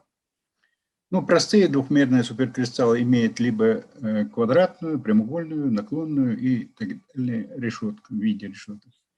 Поверх, если сформирован слой квантовых точек, выращиваем слой материала, из которого состоит подложка, то дальше мы можем делать такого рода наслоенный пирог из квантовых как бы однослойных как бы метаматериала и создать многослойную структуру. Вот на основе таких многослойных структур были уже созданы лазеры на квантовых точках. Они исследования и очень широко используются уже в различных линиях связи, в оптоэлектронных устройствах, биомедицине и так далее. Следующий слайд. Ну, квантовые точки – это некоторые излучатели, они могут иметь различные схемы оптических переходов. И вот здесь представлены возможные, значит, и реальные как бы оптические переходы, в которых, значит, можно исследовать, какие они переходы и какой отклик от таких. Значит, если мы направляем на этот суперкристалл перпендикулярное оптическое излучение, резонансное с этими оптическими переходами, то мы можем наблюдать какие-то, значит, решения, то есть отклик этой среды. Вот здесь представлены 3 вида, которые возможны. Это первая лестничная схема, V-схема и лямбда-схема. Следующий слайд. Здесь представлена вот как бы схема физической модели. Мы в прошлом году исследовали такого рода аналогичные, как бы можно и для лестничной схемы оптических переходов. Эта работа была опубликована нами в прошлом году. Так, в этом году мы занимались V-схемой и лямбда-схемой. Следующий слайд. Здесь представлена как бы математическая модель, то есть мы создали теорию. Ну, понятно, в прошлом году это теория для лестничной схемы, в этом году для V и лямбда-схемы. Здесь представлены некоторые дифференциальные уравнения, которые моделируют эту математическую модель вот такой системы. Это взаимодействие оптического излучения с суперкристаллом. Ну, они описываются так называемым формализмом, это уравнение матрицы плотности. Следующий слайд. И уравнение для поля. Гамма-R и дельта-L, некоторые параметры, которые характеризуют эти суперкристаллы в какой-то степени, которые, понятно, влияют на результат оптического отклика. Следующий слайд. Ну, здесь мы представили только одну картину, как бы таких исследований, таких картин у нас очень много. Вот. Здесь мы рассматривали вот V-схему, когда излучение как резонансного середины дублета, и рассматривали различные влияния различных, скажем так, полей, направленное поле, интенсивность поля на этот суперкристалл, и как она откликается на такие системы. Если у нас имеется некоторые постоянные поля, то оказывается, такая динамическая система имеет, как вы видите, некоторые динамики его в виде, выражается в виде предельного цикла, как бы хаос, там и спектр, как вы видите, достаточно. И третий, это столбец последний, это фазовая диаграмма, которая характеризует, что происходит в этой системе, какие реализуются режимы. Следующий слайд. Ну, еще одно такое явление, которое мы обнаружили в результате исследования, значит, во всех 3 системах, правда, в лямбда-системе это реализуется при очень малых полях, это очень существенно для применения, и оказывается для разных. Возможно, этот двухмерный суперкристалл является как бы идеальным зеркалом в нанодиапазоне и при некоторых значениях интенсивности входного поля. Здесь вот, в правой части, как раз внизу, это по оси абсцисс, отложены входные поля постоянные. И тут видно, что отражение достигает до единицы. Следующий слайд. В результате мы получили построенные теории, как вы видите, получены, значит, некоторые характеристики, и где можно их применять. То есть создание оптического транзистора. Здесь вопрос стоит. Следующий слайд. Это у нас команда. В нашей работе участвовали и зарубежные партнеры, и российские. Следующий слайд. Здесь конференция прошлого года, следующий сайт. Но здесь публикация за 2019 год у нас была, я уже докладывал, поэтому следующий слайд. В этом году, конечно, у нас немножко меньше, связано с пандемией. У нас 2 конференции отложены, но это результаты, которые мы получили. И по лямбда-схеме у нас работы закончены. Следующий слайд. У нас публикация по результатам исследований. В 2001 году мы предполагаем вот такие статьи. Они отправлены. Это Optic Letters. Это серьезные журналы. Очень серьезные. И ACS Photonics. Это IPA-фактор 6,5, скажем так. И одна работа, связанная вот с изданием работы, книги. Издательство «Юрайс», это «Гриф УМО». Там наши результаты вот изложены в 6 главе. Следующий слайд. Это те перспективы, которые мы ожидаем вот в будущем, скажем так. Это участие в конкурсе РФФИ. Мы каждый год участвуем. К сожалению, вот не знаю почему, пока не получается. 2 раза мы участвовали по этим направлениям.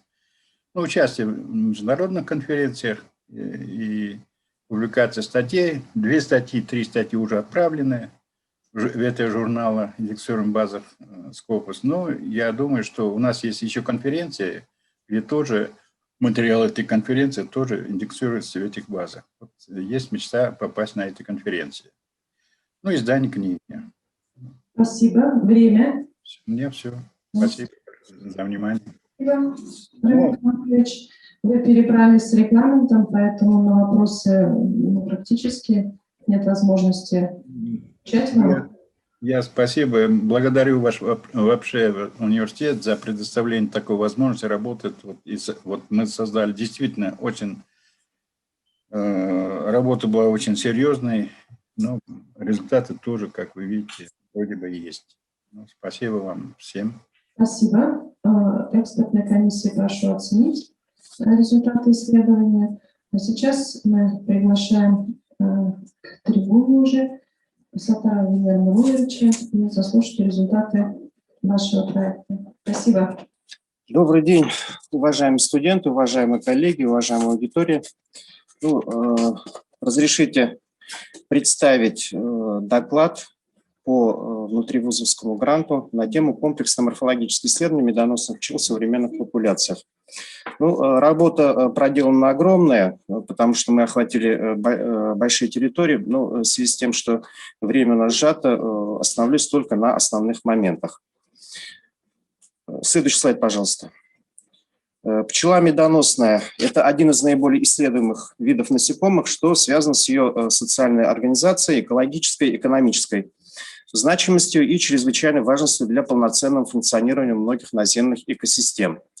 Но, как и все популяции, в последнее время в популяциях медоносных пчел появляется ряд проблем, которые обуславливают протекание различных негативных процессов. Здесь можно выделить воздействие пестицидов, инсектицидов, гербицидов, накопление тяжелых металлов, распространение различных болезней. И самая главная проблема – это распространение в популяциях внутривидовых гибридов. Распространение гибридов происходит уже многие десятилетия, и это приводит к исчезновению так называемых локальных популяций. Следующий слайд, пожалуйста. Целью наших исследований явилась это оценка внешних таксономических признаков медоносных пчел на территории непосредственно Республики Башкортостан и в некоторых регионах Российской Федерации. Это Республика Крым, Чувашия, Самарская область. И за рубежом мы 2-й год проводим исследования в Республике Таджикистан. То есть все это проводится для выявления сохранности популяции или же для выявления резерватов. Следующий слайд, пожалуйста. Были поставлены на 2-й год 4 основные задачи. Это повторный сбор проб рабочих пчел и трутней медоносных пчел по тем территориям, где в 1-й год проводилось. Далее это проведение подробной выборки на территориях, подверженных наибольшему воздействию экотоксикантов, и проведение изысканий по выявлению морфологических нарушений по классификации уродств Балажука и Приснова. Следующее – это задача повторной идентификации стандартных и дополнительных морфологических признаков, то есть согласно общей схеме исследования, которая была выработана в первый год. И последнее – это повторное проведение выборки, оценка фенотипической структуры рабочих пчел и трутней на территориях исследований. Следующий слайд, пожалуйста. Объекты метода исследования. То есть в отличие от первого года, к объектам у нас помимо рабочих пчел и трутней добавилась еще почва. По методике, то есть мы взяли общепринятую методику морфологических исследований, или если вы будете листать литературу, то где-то будет написано, что это методика Владимира Владимировича Алпатова. Следующая – это методика идентификации медоносных пчел по Рутнеру. Далее, то, что я уже озвучил, это методика оценки морфологических аномалий по Балажуку и Присному.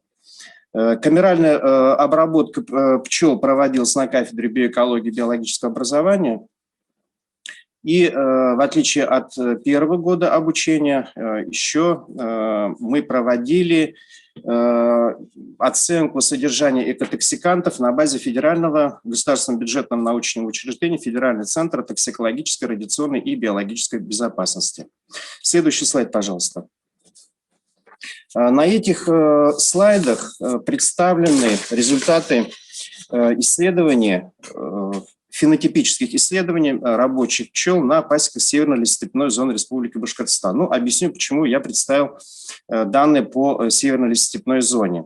У нас на территории Республики Башкортостан, ну, может быть, кто-то слышал, может быть, нет, то есть в чистом виде пчелы сохранились на территории заповедника Шульганташ, который расположен в Бурзянском районе. Эти пчелы, они хорошо изучены, то есть мы тоже по данному гранту там проводили исследования, то есть да, выявили, что фенотипически они чистые, но на территории северной лесостепной зоны, куда относятся Янаульский, Татышлинский районы, там в свое время говорили о том, что сохранились в чистом виде пчелы среднерусского подвида. И в последние годы специалисты, ученые очень много спорят, сохранились они или нет в этих районах. И как раз мы провели там исследование. И вот если посмотрите на этот слайд, здесь изображены результаты оценки распространенности выявленных фенотипов медоносных пчел на пасеках лесостепной зоны. Вообще в процессе исследования были выявлены 4, скажем так, типа, 3 вида фенотипа. Это ОФ, первое обозначение, то есть первая буква означает окраску хитиновых покровов на брюшке. А следующая, вторая буква, то есть ОФ, О – это окраска хитиновых покровов, а Ф – это ширина волосяной каймы на брюшке. То есть получается у нас ОФ – это характеристика или фенотип аборигенных пчел, к которым относится башкирская популяция среднерусского подвида. ЕФ, 1РФ и 2РФ, здесь уже идет фенотип, который относится к другим завозным таксономическим группам. И вот если мы посмотрим в динамике, начиная исследования мы вообще проводили с 2017 года, завершили в 2020 году, наблюдается снижение. Там примерно, чуть более на 30, где-то 32-33% идет снижение. То есть говорить, что в северной лесостепной зоне сохранились абсолютно, скажем так, чистые пчелы, мы не можем уже говорить. Следующий слайд, пожалуйста. Здесь мы отдельно представили данные по встречаемости ширины волосяной каймы на брюшке. Ширина волосяной каймы, как я уже говорил, это одна из характеристик таксономической принадлежности пчел. То есть если узкая волосяная кайма на брюшке, то мы можем говорить, что это среднерусские пчелы. Здесь тоже мы наблюдаем снижение. Далее, следующий слайд, пожалуйста. Вот на следующем слайде здесь мы представили фотографию. Ну, ввиду того, что, как я вначале говорил, времени у нас маловато для того, чтобы ознакомить со всеми результатами. Вкратце скажу, здесь представлена фотография, где изображен не пчеловод, а альпинист, который добывает отбор или делает выборку пчел в скале. Вообще, если медоносную пчелу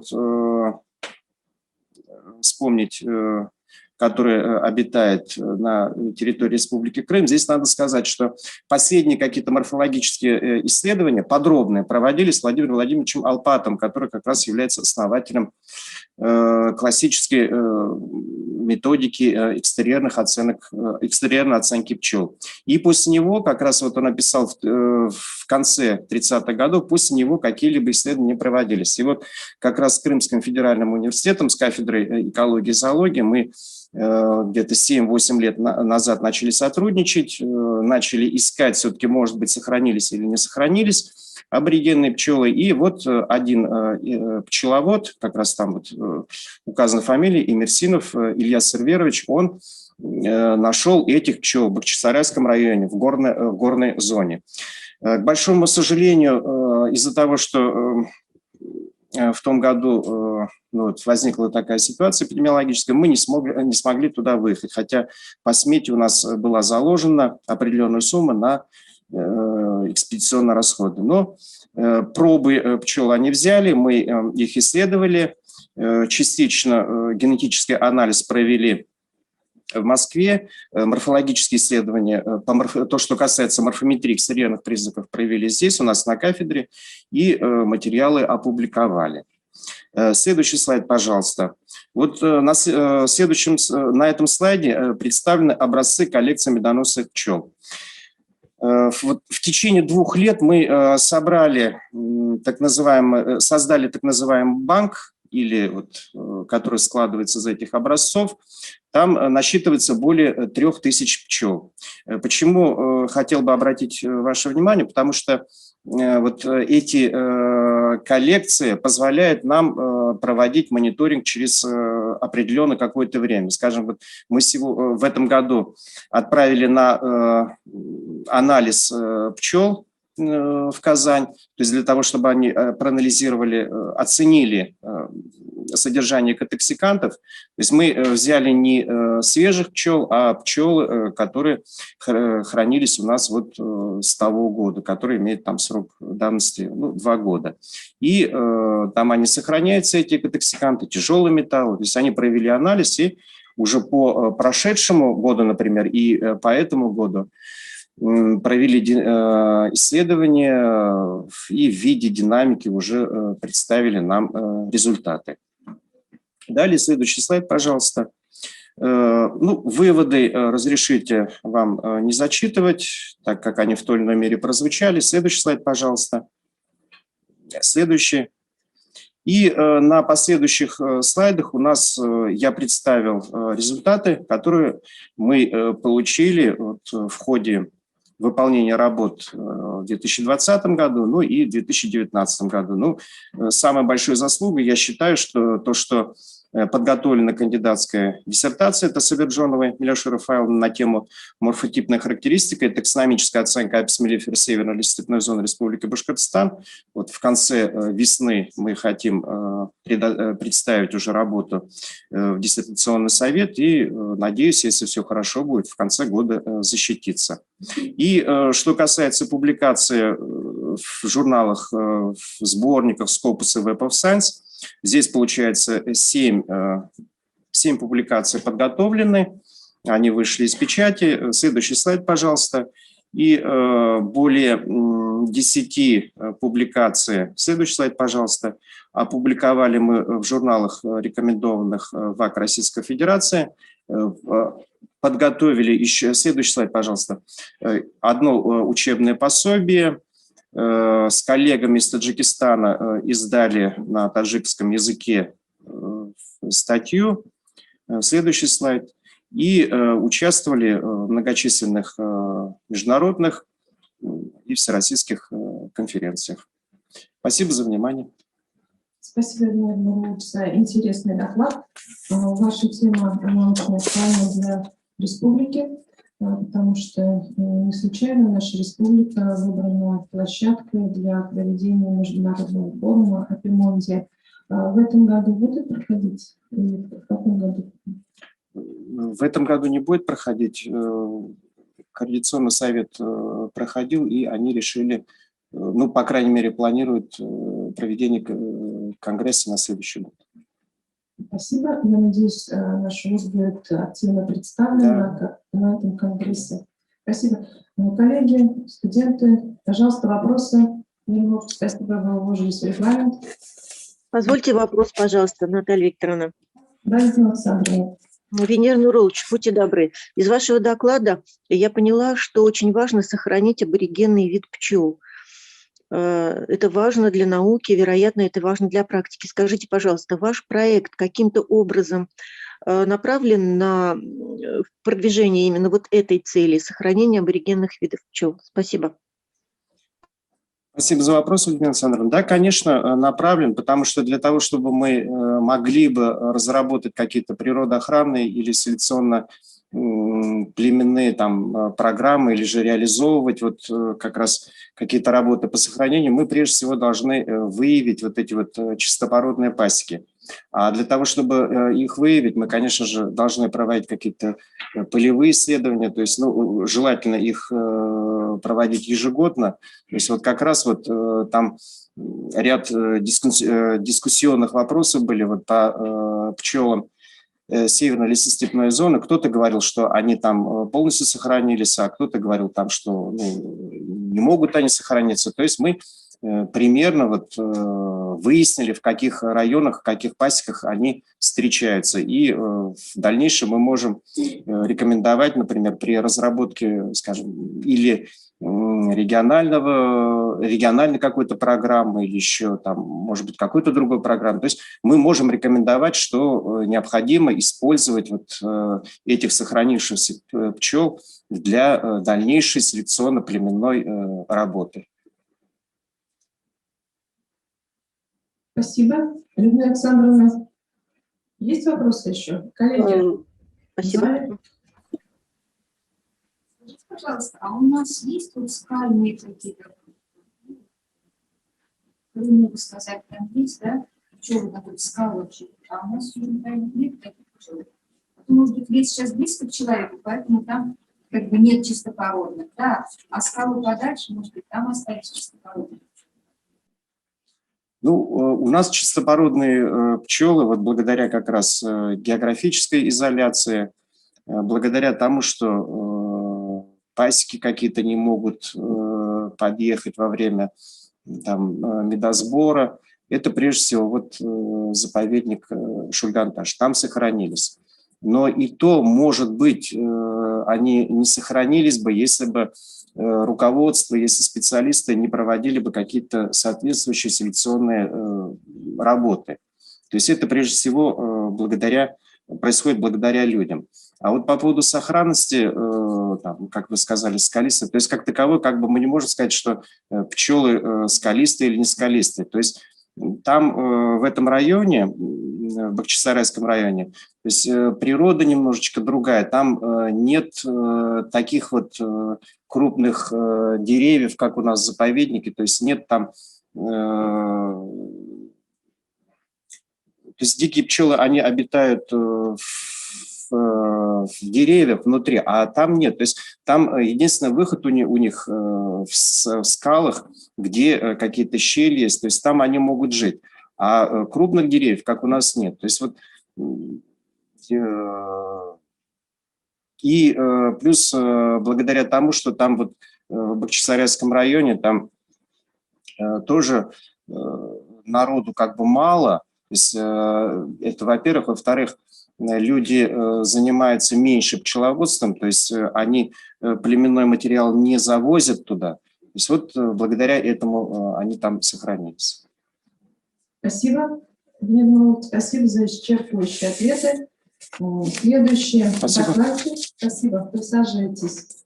Следующий докладчик. У нас еще осталось 2 проекта. Мы должны уложиться в 2 часа, начинается другое мероприятие. Прошу соблюдать регламент.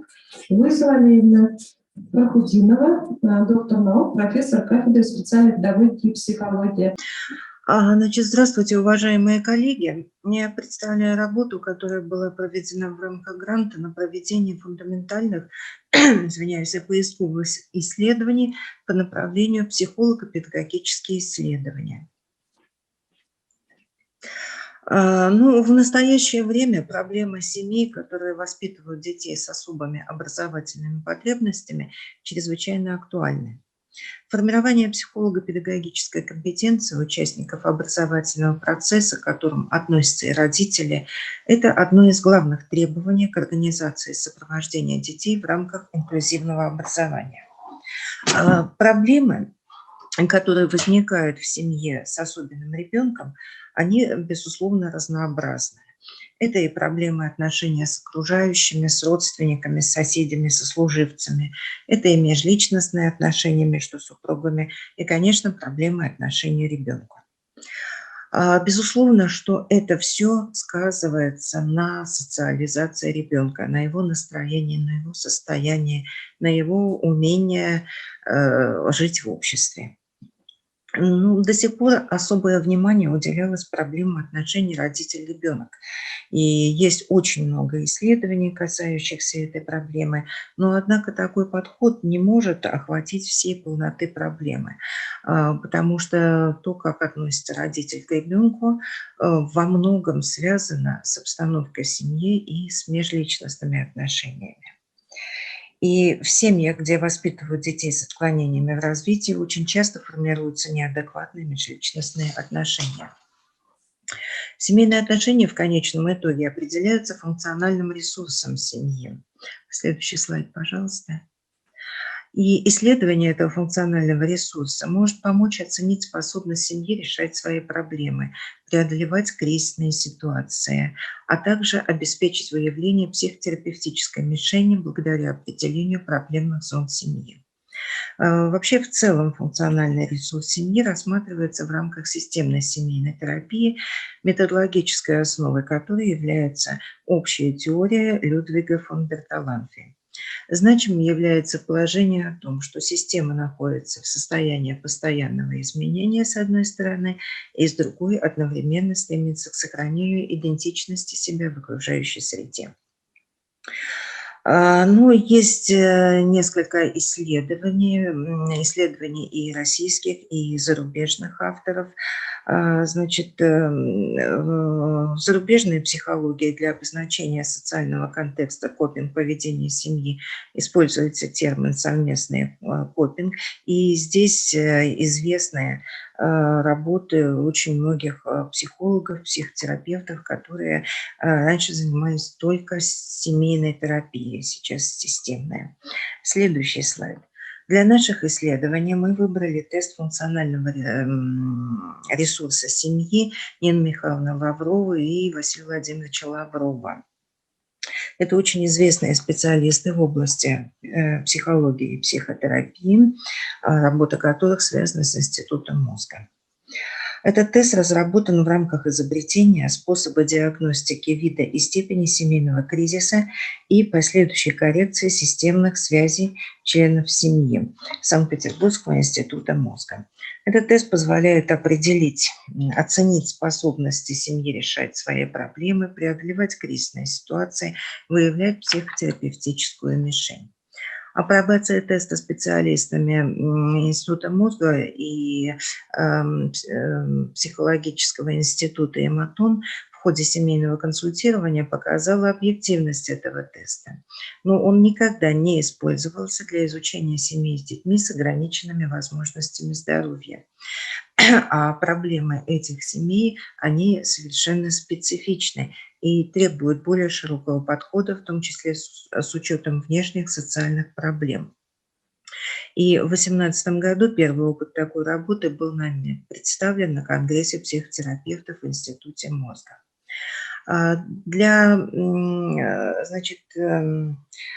Было нами еще вместе с этим тестом проведен и тест родительского отношения Варга Столина, это уже классический, да, и тест психологического благополучия РИФ.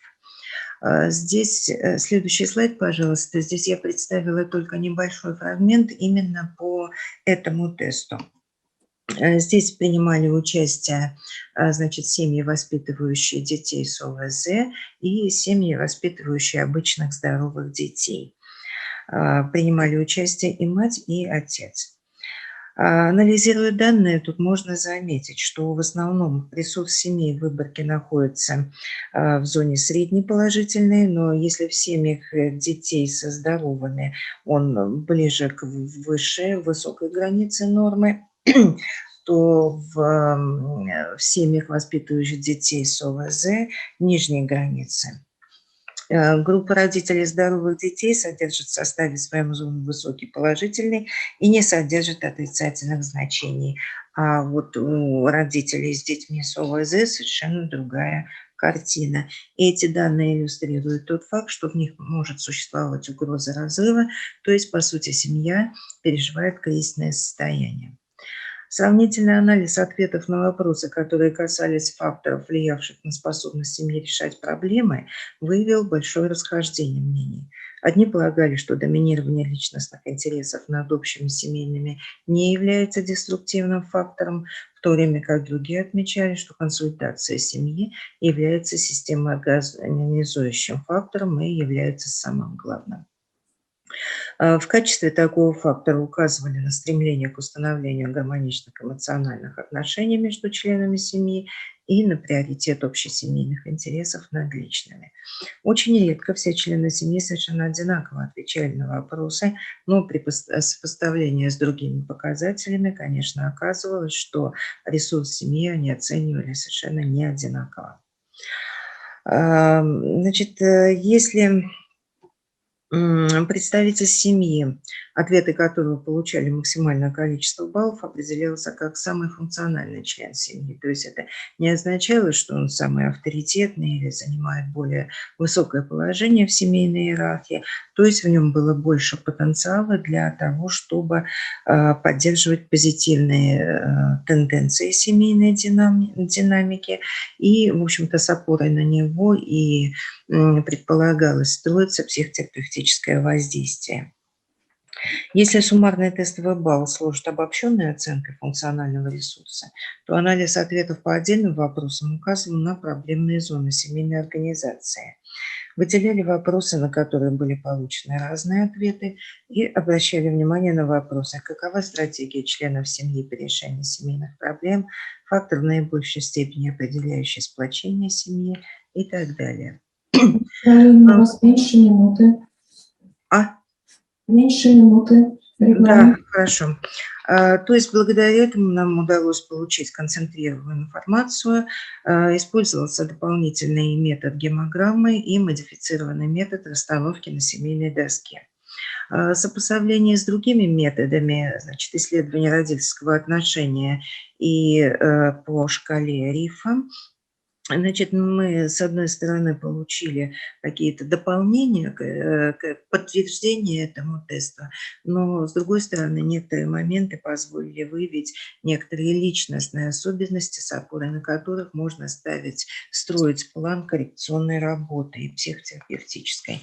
Ну и более полное представление, конечно, можно получить, если в исследовании участвуют не только родители, но и значимые другие члены семьи, там дети, бабушки, сестры, братья, даже если они не живут вместе. И, конечно, логично дополнение этого теста изучением личностных характеристик.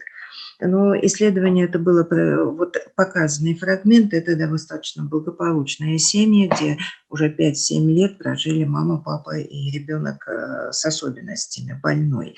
Вот в предварительном исследовании, которое было нами еще до этого гранта проведено, мы проводили среди родителей детей первого года жизни, которые еще не определили своего отношения к ребенку и не определили свой жизненный путь с учетом такого ребенка. Там результаты были, конечно, более значимые, они были серьезные, и, в общем-то, как раз оттуда вот и пошла эта работа. И вот в работе с такими родителями, кроме того, конечно, имеет значение, какая патология, то есть это ребенок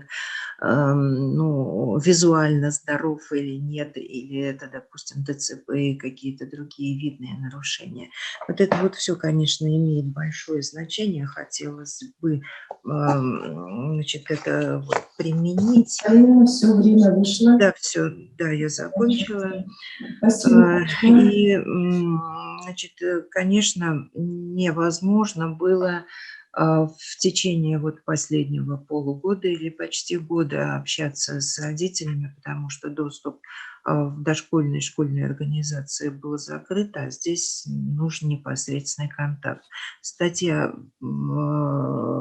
Скопусовской выслана, она находится на рецензировании, так по ней некрупные публикации были. Спасибо. Спасибо.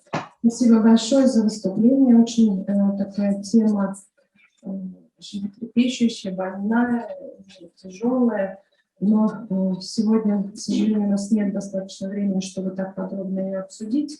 Поэтому хотелось предоставить уже микрофон Штейнбергу Валерию Мануиловичу, доктору педагогических наук, ведущему научному сотруднику НИИ стратегии развития образования. Валерий Мануилович, вы нас слышите? У вас 5 минут для доклада. Хорошо, начинаю. Уважаемый модератор, уважаемые коллеги, предлагается информация о ходе выполнения работ по гранту БГПУ «Теория и технология моделирования регулятивов, логика смыслового типа для образовательных проектов». На маркеры на слайдах красной точкой информация о проблеме, желтые предшествующие результаты, зеленые новые. Регулятив – понятие, введенное в оборот во многих отраслях науки и производства. Оно относится к операциям. Пока первый слайд, пожалуйста, я не командовал на второй. К операциям, которые человек осуществляет над объектами. Регулятивы иерархичны, в основании опосредуемые ценности и смыслы, на вершине жесткие алгоритмы инструкции и так далее. Дидактические регулятивы направлены на учебные и познавательные действия обучающихся, ориентируя, поддерживая и регулируя их.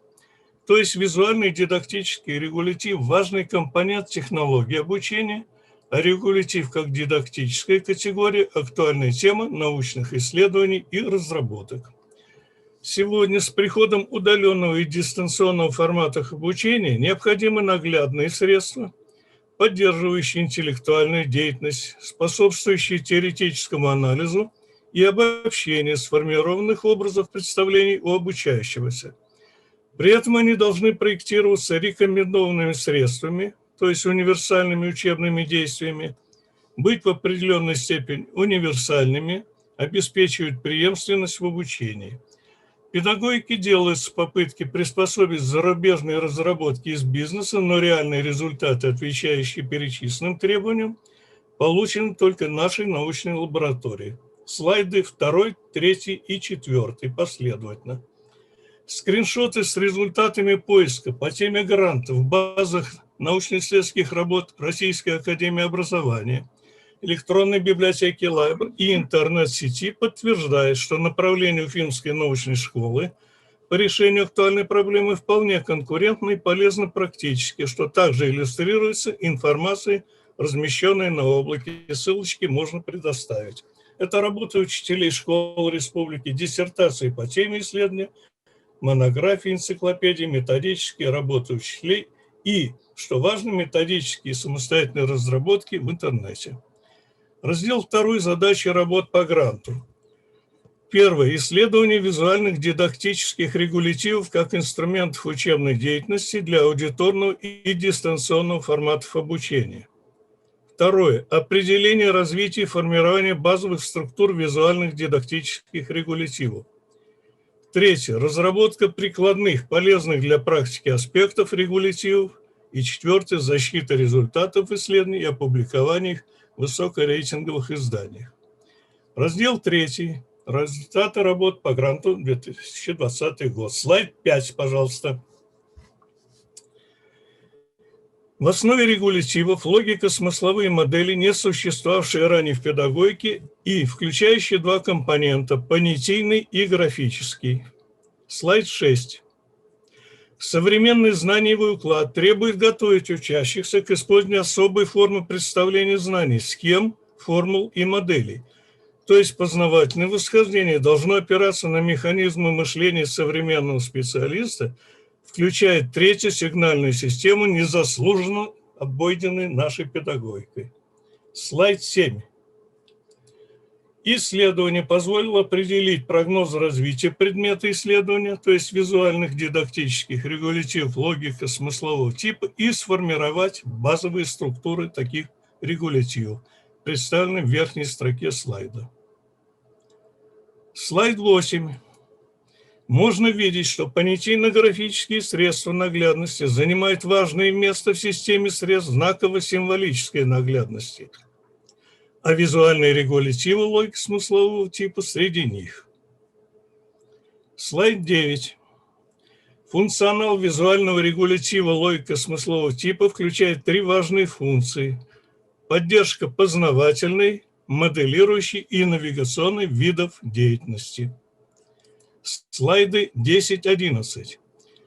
Приведены примеры визуальных дидактических регулятивов технологий исследования и визуального концепта регулятива профессиональная самоэффективность педагога. 11 слайд, пожалуйста. Вот он. В настоящем учебном году проводится опытная экспериментальная апробация визуальных регулятивов в условиях удаленного обучения. В эксперименте участвуют 3 подразделения университета и более 100 студентов и магистрантов. Руководит экспериментальной работой сотрудник лаборатории Фатхулова Дина Раульна. Также выполняются совместные научно-практические проекты с Орджоникидзевским и Кировским районом города Уфа по применению регулятивов в работе учителя. За 2020 год выполнены следующие разработки. Инновационный проект для Бакалинской интеллектуальной школы, руководитель Раиль Мирваевич Садулин. Слайд 12, пожалуйста. Поисковый проект «Система ассистент регулятиву для образовательных организаций». Постановка задачи Алмаз Флюрович Мустаев. Слайд 13, пожалуйста. Фрагмент проекта «Ассистент регулятив. Научно-исследовательская лаборатория моделирования визуальных регулятивов». Слайды 14 и 15 представляют защищенные свидетельством на результаты интеллектуальной деятельности обучающие программы, такие как дидактико-инструментальный проект «Логико-смысловая модель координатно-матричного типа» и обучающая, следующий слайд, обучающая программа «Визуальный концепт регулятива логико-смыслового типа», подготовлена к защите, обучающая программа «Визуально-дидактические регулятивы», а также разработана для полного комплекта обучающая программа «Лонгитюдный проект дидактическая микроюмористика». Приняты к печати статьи в сборник международной конференции индексируемой базы Web of Science и в журнал «Образование и наука» индексируется скопусом «Первый кварталь». Кроме того, направлены в педагогический журнал Башкортостана 2 статьи. Здесь есть некоторая особенность. Мы готовим к опубликованию в ваковских журналах российских также материалы, но ожидаем выхода базовой статьи в журнале «Образование и наука» с тем, чтобы можно было на нее ссылаться. В 2020 году выполнены доклады международных научно-практических конференций в городах Орел, Таганрог, Омск, Актюбе, Наваи, Минск, Уфа. В 2020 году в работах лаборатории активно участвовали сотрудники лабораторий Вахидова, Манько, Баранилова, Иванов, Полетаева, Фатхулова. В 2021 году планируется продолжение исследований и разработок по теме гранта, открытие научно-практического проекта с еще одним Калининским районом города Уфа по применению регулятивов в работе учителя. Осуществляется подготовка онлайн-доклада в Российской академии образования о научном направлении визуальные дидактические регулятивы логико-смыслового типа совместно от нашего университета и Екатеринбургского РППГУ. Смысл в том, что в 2001 году Уральским отделением РАО было одобрено данное научное направление, выдан диплом лауреата премии Уральского отделения РАО и рекомендации о развитии этого направления. Спустя 20 лет нам будет чем отчитаться и показать развитие этого направления. Слайды 16 и 17 я завершаю. Это из архива лаборатории фотографии об использовании регулятивов в различных образовательных организациях города Уфа. Сообщение подготовил зав. Лаборатории профессор Штейнберг. Спасибо за внимание. Спасибо большое, Валерий Емельянович, очень интересный доклад. К сожалению, времени у нас не остается, чтобы обсудить его и задать вопросы, но в педагогическом направлении то, чем вы занимаетесь, очень важно и актуально, поэтому спасибо за ваши исследования. Вообще всем коллегам, которые участвовали сегодня в докладах, огромное спасибо за вашу работу. Работы сделано много, результаты получены интересные. Я думаю, что эксперты по достоинству оценят вашу работу, и коллеги, эксперты научного совета, в те формы, которые вы заполняете, прошу выслать государственной на почту электронную. Спасибо большое всем за внимание, особенно студенты, коллеги, спасибо за доклады.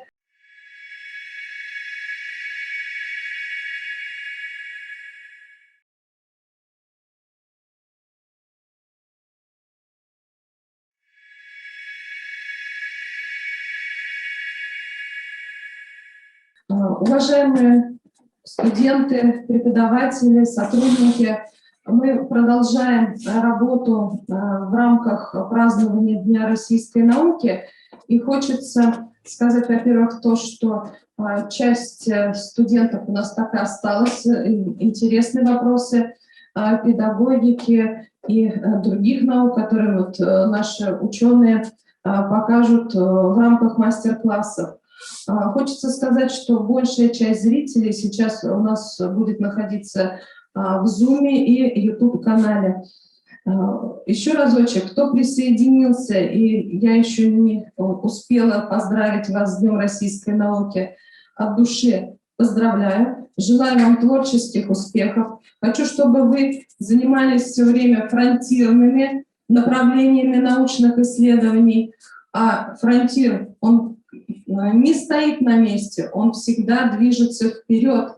Поэтому желаю вам для этого здоровья, энергии, драйва, чтобы у вас все получалось. Спасибо большое. Очень рада приветствовать Татьяну Николаевну у наших гостях сегодня в стенах университета, хотя и через онлайн, но все равно, Татьяна Николаевна, здравствуйте. Здравствуйте. Здравствуйте, очень рада вас видеть и слышать. Хочется, я тоже обязательно послушаю ваш доклад. Спасибо огромное. Уважаемые коллеги, я, кроме того, что являюсь ведущим научным сотрудником Психологического института Российской академии образования, в большой аудитории которого я сейчас нахожусь, в исторической аудитории, я с этого года являюсь главным научным сотрудником вашего университета. Спасибо большое за доверие и за возможность работать с вашими прекрасными профессорами, преподавателями, студентами и аспирантами. Сегодняшний свой доклад я хотела бы посвятить перспективным направлениям в сфере исследований в науках об образовании и их значения для развития системы образования.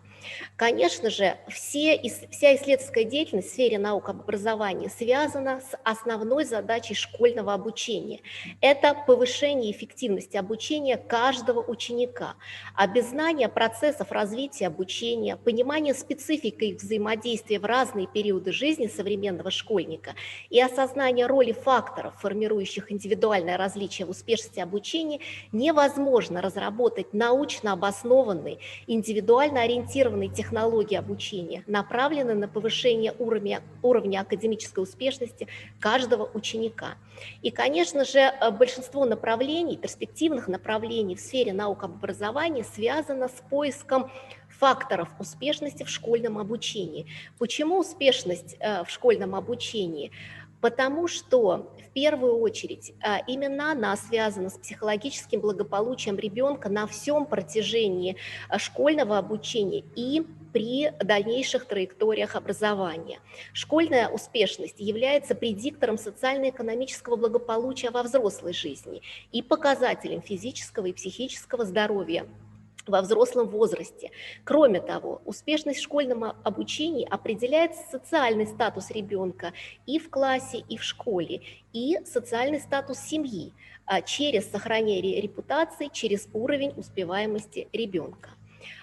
При этом актуализируется проблема индивидуальных различий в успешности школьного обучения.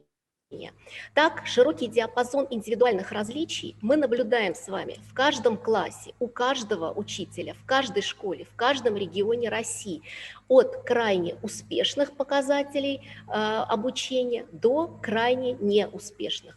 И, конечно же, решение этой проблемы лежит, фундаментальной проблемы психологии образования, лежит в основе повышения эффективности национальной системы образования. Факторы индивидуальных различий в успешности обучения. Конечно же, здесь необходимо сказать о важности междисциплинарного характера научных исследований в сфере образования. Так, согласно биопсихосоциальной модели формирования индивидуальных различий в психическом развитии, предполагается изучение биологических факторов. Это и генетические, и физиологические, и биохимические предпосылки психологических фенотипов. Конечно же, в фокусе внимания изучение индивидуально-психологических факторов. Это в первую очередь то, что в сфере моих исследовательских интересов когнитивное развитие и, конечно же, некогнитивные характеристики, о которых я тоже буду говорить позже. Изучение социальных факторов, семья, сверстники, культура. Согласитесь, что все эти факторы оказывают существенное влияние на развитие психологических фенотипов и в том числе академической успешности.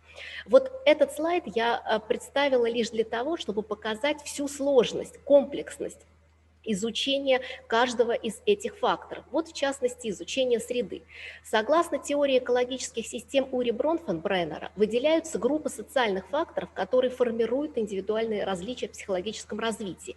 Это и микросреда, в частности семейная и образовательная микросреда образовательной организации. Это и мезосреда, предполагающая, например, продуктивность общения родителей с педагогами в школе. Это и экзосистема, например, гибкий рабочий график матери в отдельном регионе, в том числе в Российской Федерации. И, конечно же, макросистема, которая предполагает особенности экономической, образовательной, правовой и политической системы конкретного государства. Все эти научные исследования в любом случае отвечают на сложные вопросы учителей, тех людей, которые непосредственно работают с детьми. Ну, скажем так, учителя спрашивают, как учить детей в одном классе, столь сильно различающихся друг от друга, например, по скорости реакции? Этот учительский вопрос трансформируется в научную проблему индивидуальных различий в психическом развитии. Учителя спрашивают, а почему из двух детей на отлично обучающихся в начальной школе один продолжает учиться отлично дальше, а другой нет? Это проблема причинно-следственных отношений между признаками в разных возрастах. И, конечно же, вопрос, почему в условиях относительного единообразия обучения, ну, например, в одном классе, одни дети показывают высокий результат, а другие крайне низкие. Это как раз вопрос связан с проблемой поиска факторов индивидуальных различий в обучении. Современные исследования в сфере наук об образовании делятся на две большие категории, ну, скажем так, два типа исследований. Первый тип – это популяционные исследования современного школьника. И отвечают на вопрос, а какой он, современный российский школьник? Здесь я написала «современный одаренный школьник», ну, по-разному можно трактовать. И эти исследования предполагают формирование большой выборки, которые отражают и пол, и возраст, и социально-экономический статус семьи, и региональное присутствие также. В частности, в Российской академии образования стартовал проект «Растем с Россией». Это популяционное исследование современного детства, и в том числе при участии и психологического института, и факультета психологии Московского государственного университета уже выполнен сбор данных у 11 тысяч школьников Ленинградской области. Важно отметить, что сбор данных проходит с использованием цифровой психодиагностической платформы Российской академии образования, которая очень удобна при анализе, сборе данных, хранении данных, в том числе и в условиях дистанционного обучения. Второй тип исследования сложен, более трудоемок. Это лонгитюдные исследования современного школьника. Но именно в этом типе исследования мы можем с вами рассчитать, построить, осознать индивидуальные траектории развития ребенка и факторы, приводящие к росту, стабилизации и снижению показателей развития. Кроме того, только в исследованиях такого типа мы можем понять долгосрочные связи между развитием в детском возрасте и особенностями функционирования во взрослом возрасте. Суть лонгитюдных исследований в многократном измерении одних и тех же признаков на протяжении определенного временного интервала. Собственно, с тем и связана трудоемкость, сложность организации этих исследований. Я здесь хочу привести пример, который непосредственно я организовала и курирую в общеобразовательной организации Московской области. Это российское лонгитюдное исследование успешности в обучении, в ходе которого анализируются факторы формирования индивидуальных различий в школьном обучении. Вот здесь на картинках представлены наши дети, это в 1 классе и в 9 классе выпускники, мы растем вместе с ними, и мы изучаем факторы обязательно в их содействии и взаимодействии. В фокусе внимания и индивидуально-психологические особенности, когнитивная сфера, личностные особенности, мотивация, образовательные возможности конкретной общеобразовательной организации, это и учебные программы, и квалификация учителей, и даже количество учеников в классе, и временные интервалы между уроками, перемены. Ну и, конечно, в фокусе внимания детско-родительские отношения. И таким образом уже 8 лет, 8 измерений мы сделали. На каждого ученика нам отводится 3 урока в год. Это большой труд, большие административные возможности, данные нам. И вот на слайде представлена схема лонгитюдного исследования. Я хочу сказать, что сбор данных осуществляется со строгим соблюдением этических принципов организации исследования в школах и через виртуальные анонимизированные рабочие кабинеты для каждого школьника.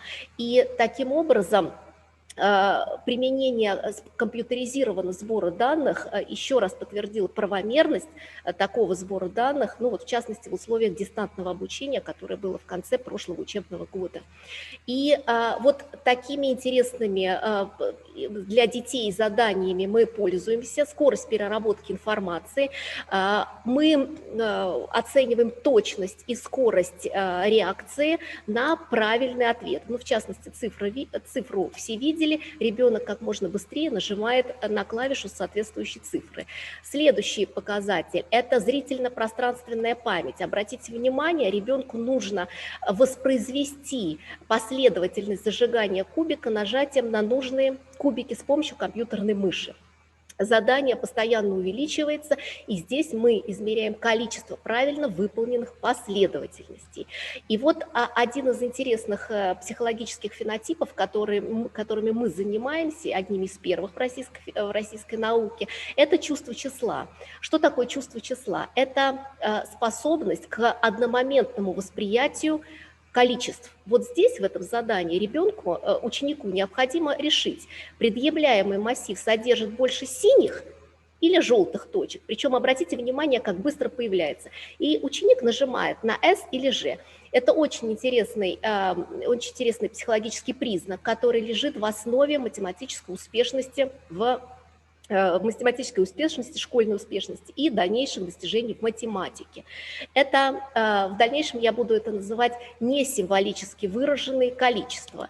И И следующее тоже чувство числа, но символически выраженное количество. Обратите внимание, ребенку необходимо показать на числовой прямой от 0 до 1000 с помощью компьютерной мыши, где, по его мнению, число, вот данное число 246. Ребенок отмечает, программа фиксирует среднее отклонение отмеченной учеником позиции на линии от действительной позиции каждого числа. То есть, чем точнее ученик, тем меньше будет показатель. Это так называемое символическое чувство числа, связанное с обучением математики в школе. И, соответственно, все эти данные мы собираем, дети активно участвуют, отказов у нас нет. Мы, естественно, работаем и с родителями, и с администрацией школы. И вот на слайде представлен масштаб работы, потому что, например, данные за 11 лет будут собраны только, если ребенок пришел в этом году в школу, только через, соответственно, 11 лет. Те дети, которые обучаются там во вторых и далее классах, то, соответственно, их данные будут собраны быстрее.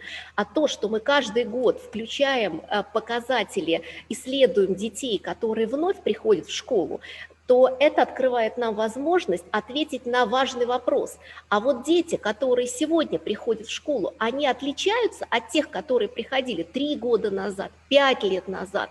И только после того, как эти данные будут собраны, проанализированы, обработаны и интерпретированы, мы можем с вами дать научно обоснованный ответ на эти когортные различия современных российских школьников. Значит, лонгитюдные данные сложны не только в сборе, но и в обработке. Ну вот, в частности, два измерения лонгитюдных данных обрабатываются с помощью, в том числе, перекрестно-лонгитюдного структурного моделирования, с помощью которого мы показываем стабильность каждого признака во времени, первой точки, второй точки. Третьей точки, ну, это как бы далее, ну, вот в основном, как бы, если 2 измерения есть, уже можно так обрабатывать. Связи внутри каждого временного среза это так называемые кросс-секционные данные. И, конечно же, перекрестно-лонгитюдные связи, показывающие, а насколько предшествующие измерения одной перемены, например, чувство числа во 2 классе, предсказывают последующие измерения другой перемены, например, успешность в обучении математике в 6 классе и так далее. А вот лонгитюдные данные более 2 измерений уже измеряются, анализируются более сложными методами анализа. Но в первую очередь это метод анализа со смешанными эффектами, который позволяет не только средние по возрасту оценить траектории развития, но и измерить индивидуально специфические отклонения от средней траектории для каждого школьника. И второй тип анализа, который мы используем, это анализ типологии роста, который предполагает, что существует не общий тренд, внутри общего тренда, еще и разные латентные, скрытые классы, которые могут отличаться не только коэффициентом сдвига и скоростью изменений, но даже и направлением этих изменений, о чем я дальше буду вам рассказывать. Ну вот, в частности, результаты лонгитюдного исследования скорости переработки информации в младшем школьном возрасте. Здесь мы использовали данные более 300 школьников в 1 классе, во 2 классе, в 3 классе и в 4 классе, то есть на всем протяжении младшего школьного возраста. И что же мы показали? Мы показали, что траектория развития характеризуется нелинейным характером изменений. Наиболее интенсивный рост с 1 по 2 год, а далее до 4 класса темпы роста замедляются, но остаются статистически достоверны. Я прошу обратить внимание, что траектория развития идет вниз, потому что скорость переработки информации улучшается, а, соответственно, значение уменьшается. И половые различия по скорости переработки информации на каждом году начального обучения в школе. Мальчики оказываются в среднем быстрее, но темп и характер изменения не различаются у мальчиков и девочек младшего школьного возраста.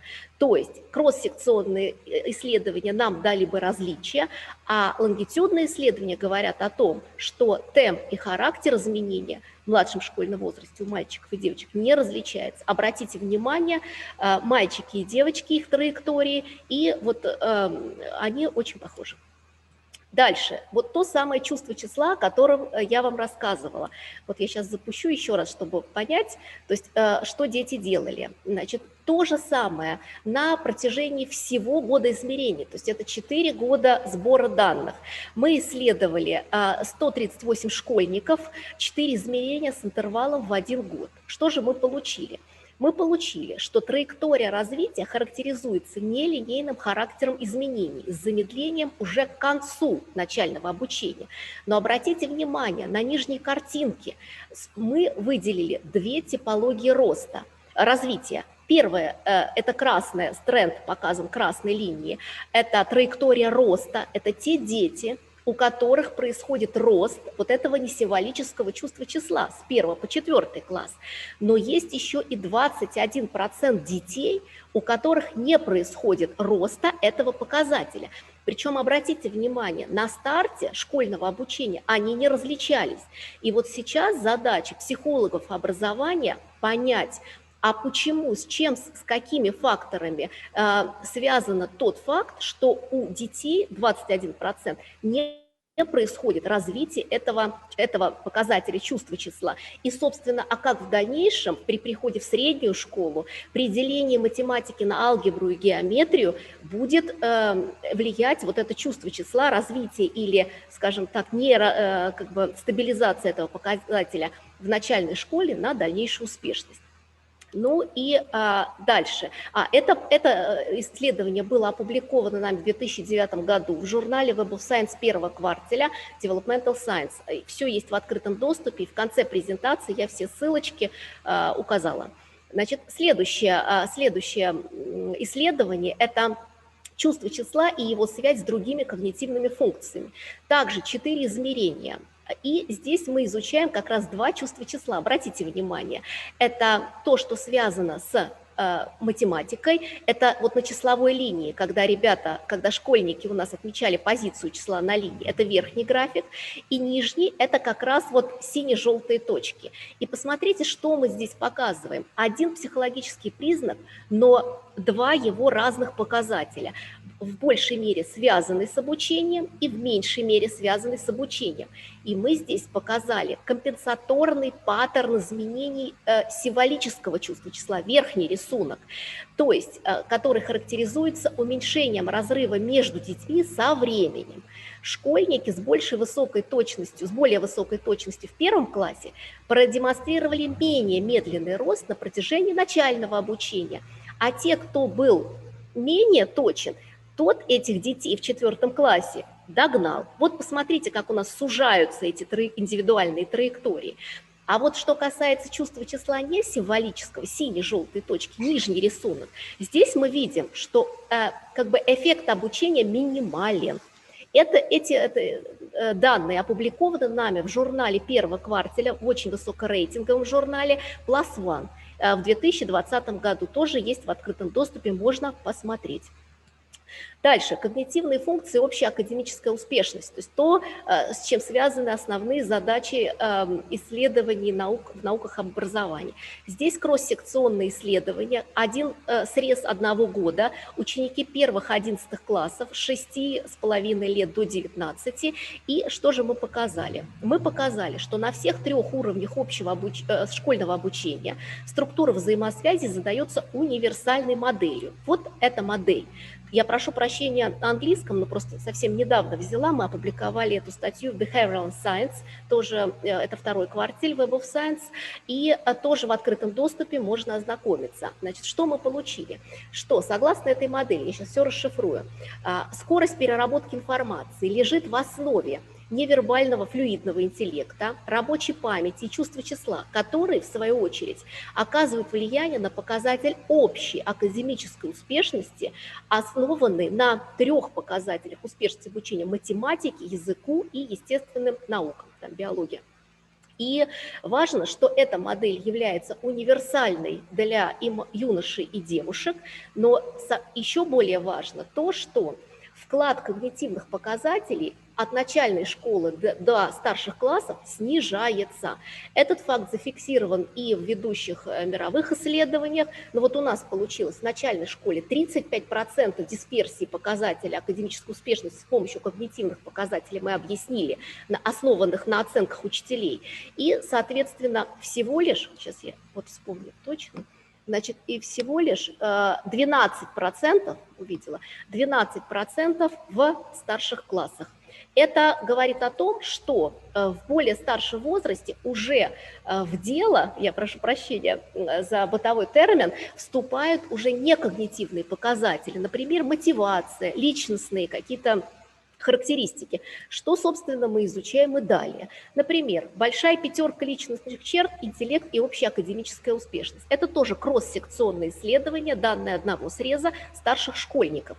Что же мы показали? Мы показали, что вот взаимосвязи описываются вот такой структурной моделью, согласно которой, что единственная личностная черта – добросовестность, не зависит, оказывает независимый вклад в успешность в обучении, независимо от интеллекта. Это и понятно. Более добросовестные школьники трудом, упорством показывают более высокие оценки учителей. Для результатов государственных экзаменов уже другие показатели, но эти статьи мы еще не опубликовали, данные, поэтому я об этом, видимо, скажу позже, в другой раз.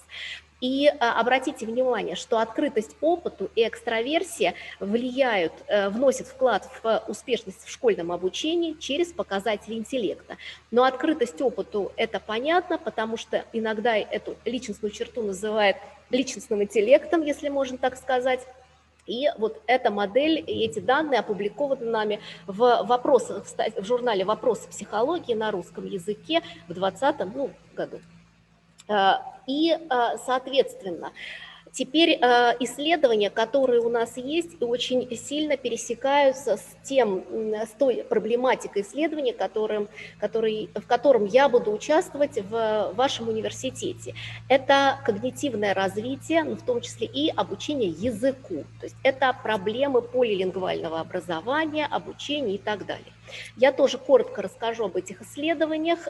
У нас изучались выборки русскоязычных детей из России, обучающихся в России и обучающих в Кыргызстане, и группа детей, у которых родной язык не совпадает с языком обучения. Это кыргызоязычные дети из Кыргызстана. И вот в этих двух странах мы проводим исследования из-за сходства системы образования благодаря бывшему Советскому Союзу и различиях в социально-экономическом статусе и достижениях школьников.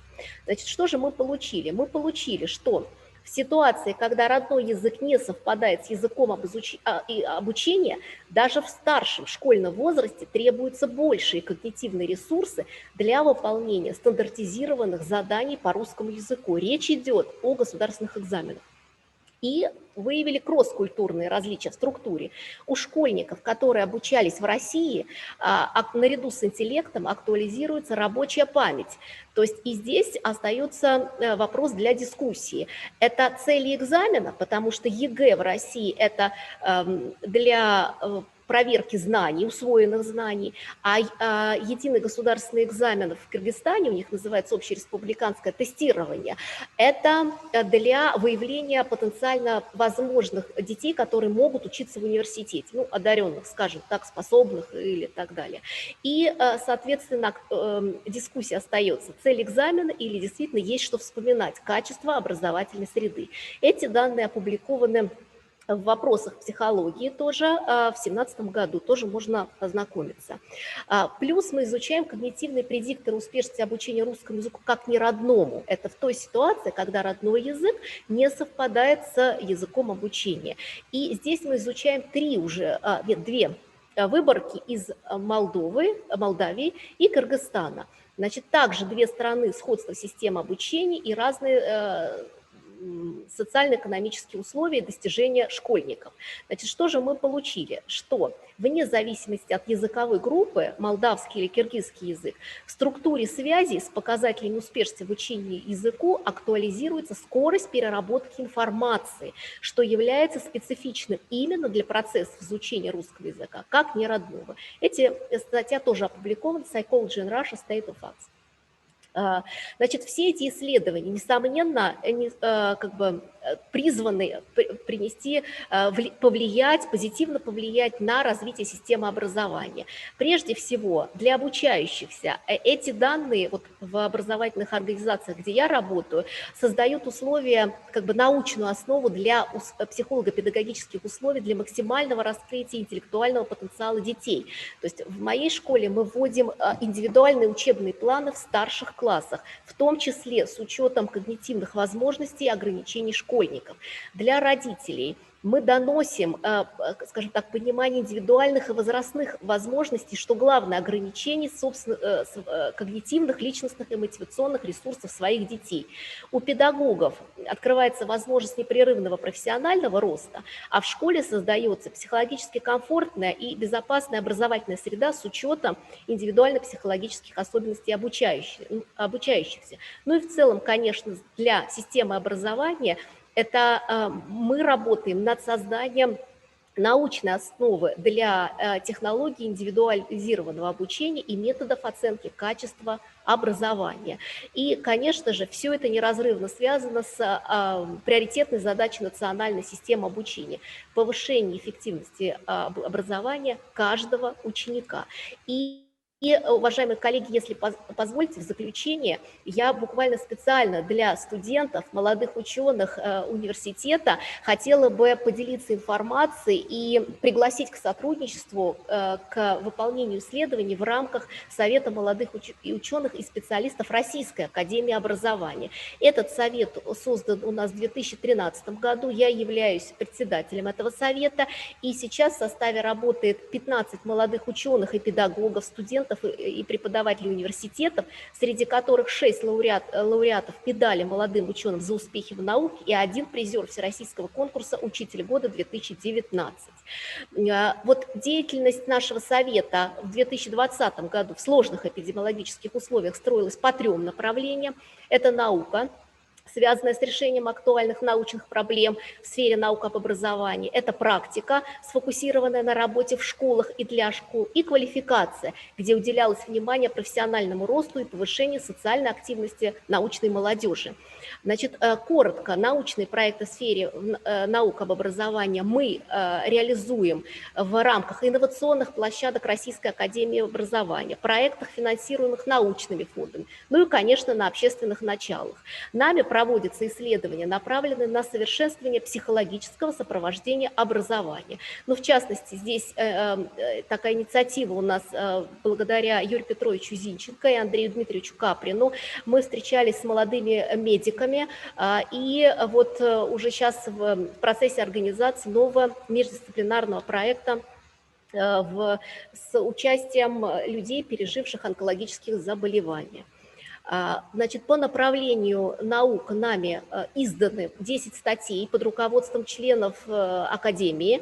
Это важно, потому что для молодого ученого публикация в сборнике индивидуально, она практически невозможна. Здесь у нас большие проекты, где естественно, открываются большие возможности для вот такой публикационной активности. Ну и, конечно, вот издан нами сборник трудов молодых ученых «Психология индивидуальных различий, обучения и развития». Я призываю вас на следующий год активно подавать статьи и расскажу, как это можно сделать. И в практике мы проводим работу со школьниками, их родителями, педагогами и психологами, работающими в школах. Это и онлайн-научные мини-сессии, видеоконсультирование психологов и участие в дистанционных родительских собраниях. Но вот в частности в сотрудничестве с Минпросвещения мы организовали, сформулировали рекомендации по организации системы мероприятий по психологической профилактике негативных явлений среди участников образовательного процесса во время дистанционного обучения в школах.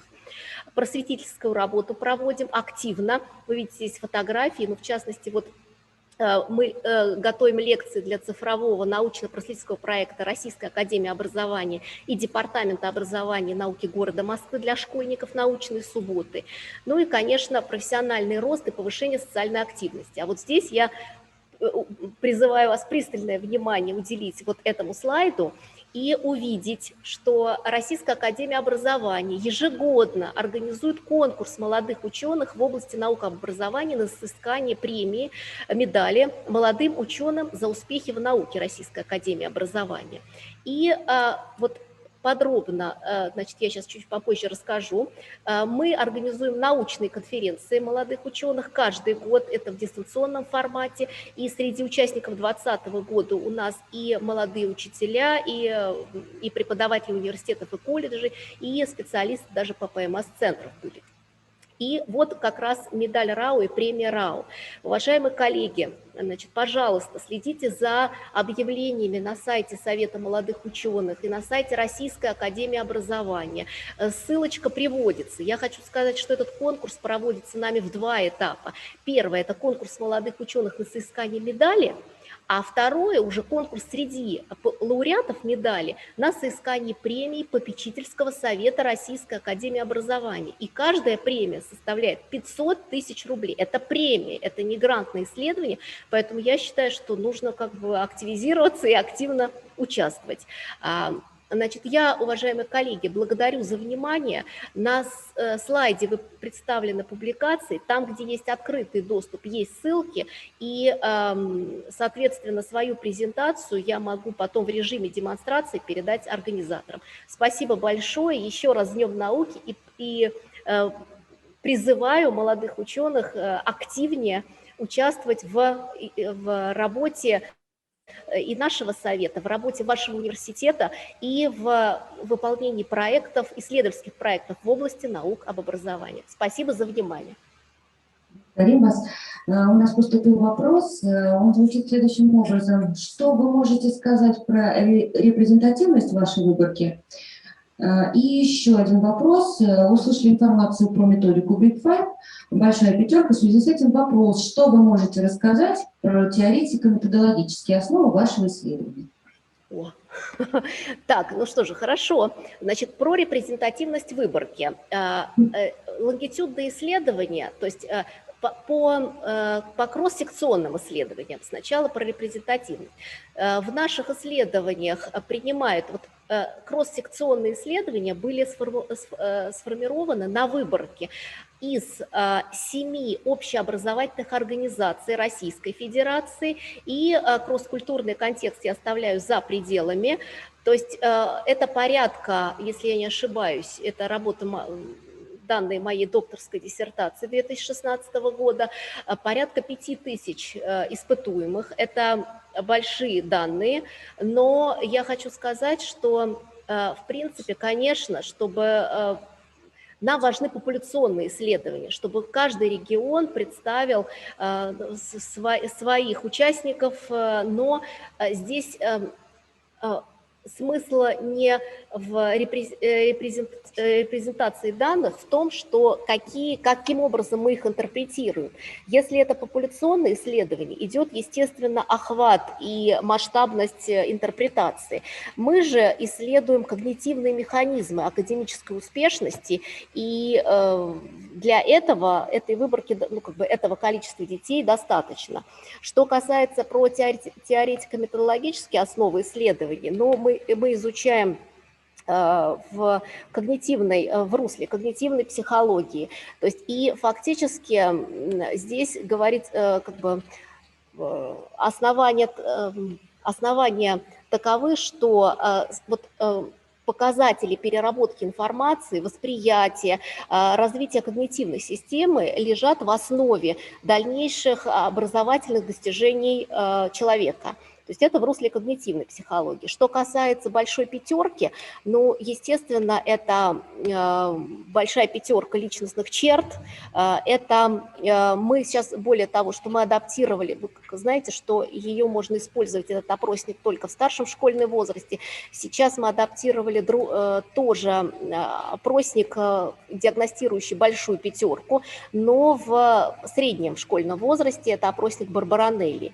И поэтому здесь в основном мы ориентируемся на надежные методы изучения психологических признаков, которые можно использовать в условиях общего образования в школе. Благодарим за ответ. Может быть, вопросы возникли у кого-то, кто присутствует сегодня? Можно через Zoom задать вопрос. Конечно, с удовольствием. Через комментарии в YouTube. Позвольте вопрос, пожалуйста. Амирова Людмила Александровна. Уважаемая Татьяна Николаевна, огромное спасибо за интереснейший доклад. Просто замечательный с точки зрения примера для наших молодых исследований, как вести исследования, да и, собственно, примеры такого удивительного личностного интереса к данным исследованиям. Огромное спасибо еще раз. У меня такой вопрос. Если я правильно поняла, вы использовали в своих исследованиях в основном опросники. Ну, вероятно, их действительно легче запускать через интернет-ресурсы и действительно собирать большие данные. Скажите, пожалуйста, рассматриваете ли вы проективные методики как перспективные для подобных исследований, особенно вот для исследования большой пятерки? Спасибо. Спасибо за вопрос. Ну, я немножечко вас поправлю, потому что мы не в основном опросники. Вот если вы посмотрели вот компьютеризированные методики, это скорее, скажем так,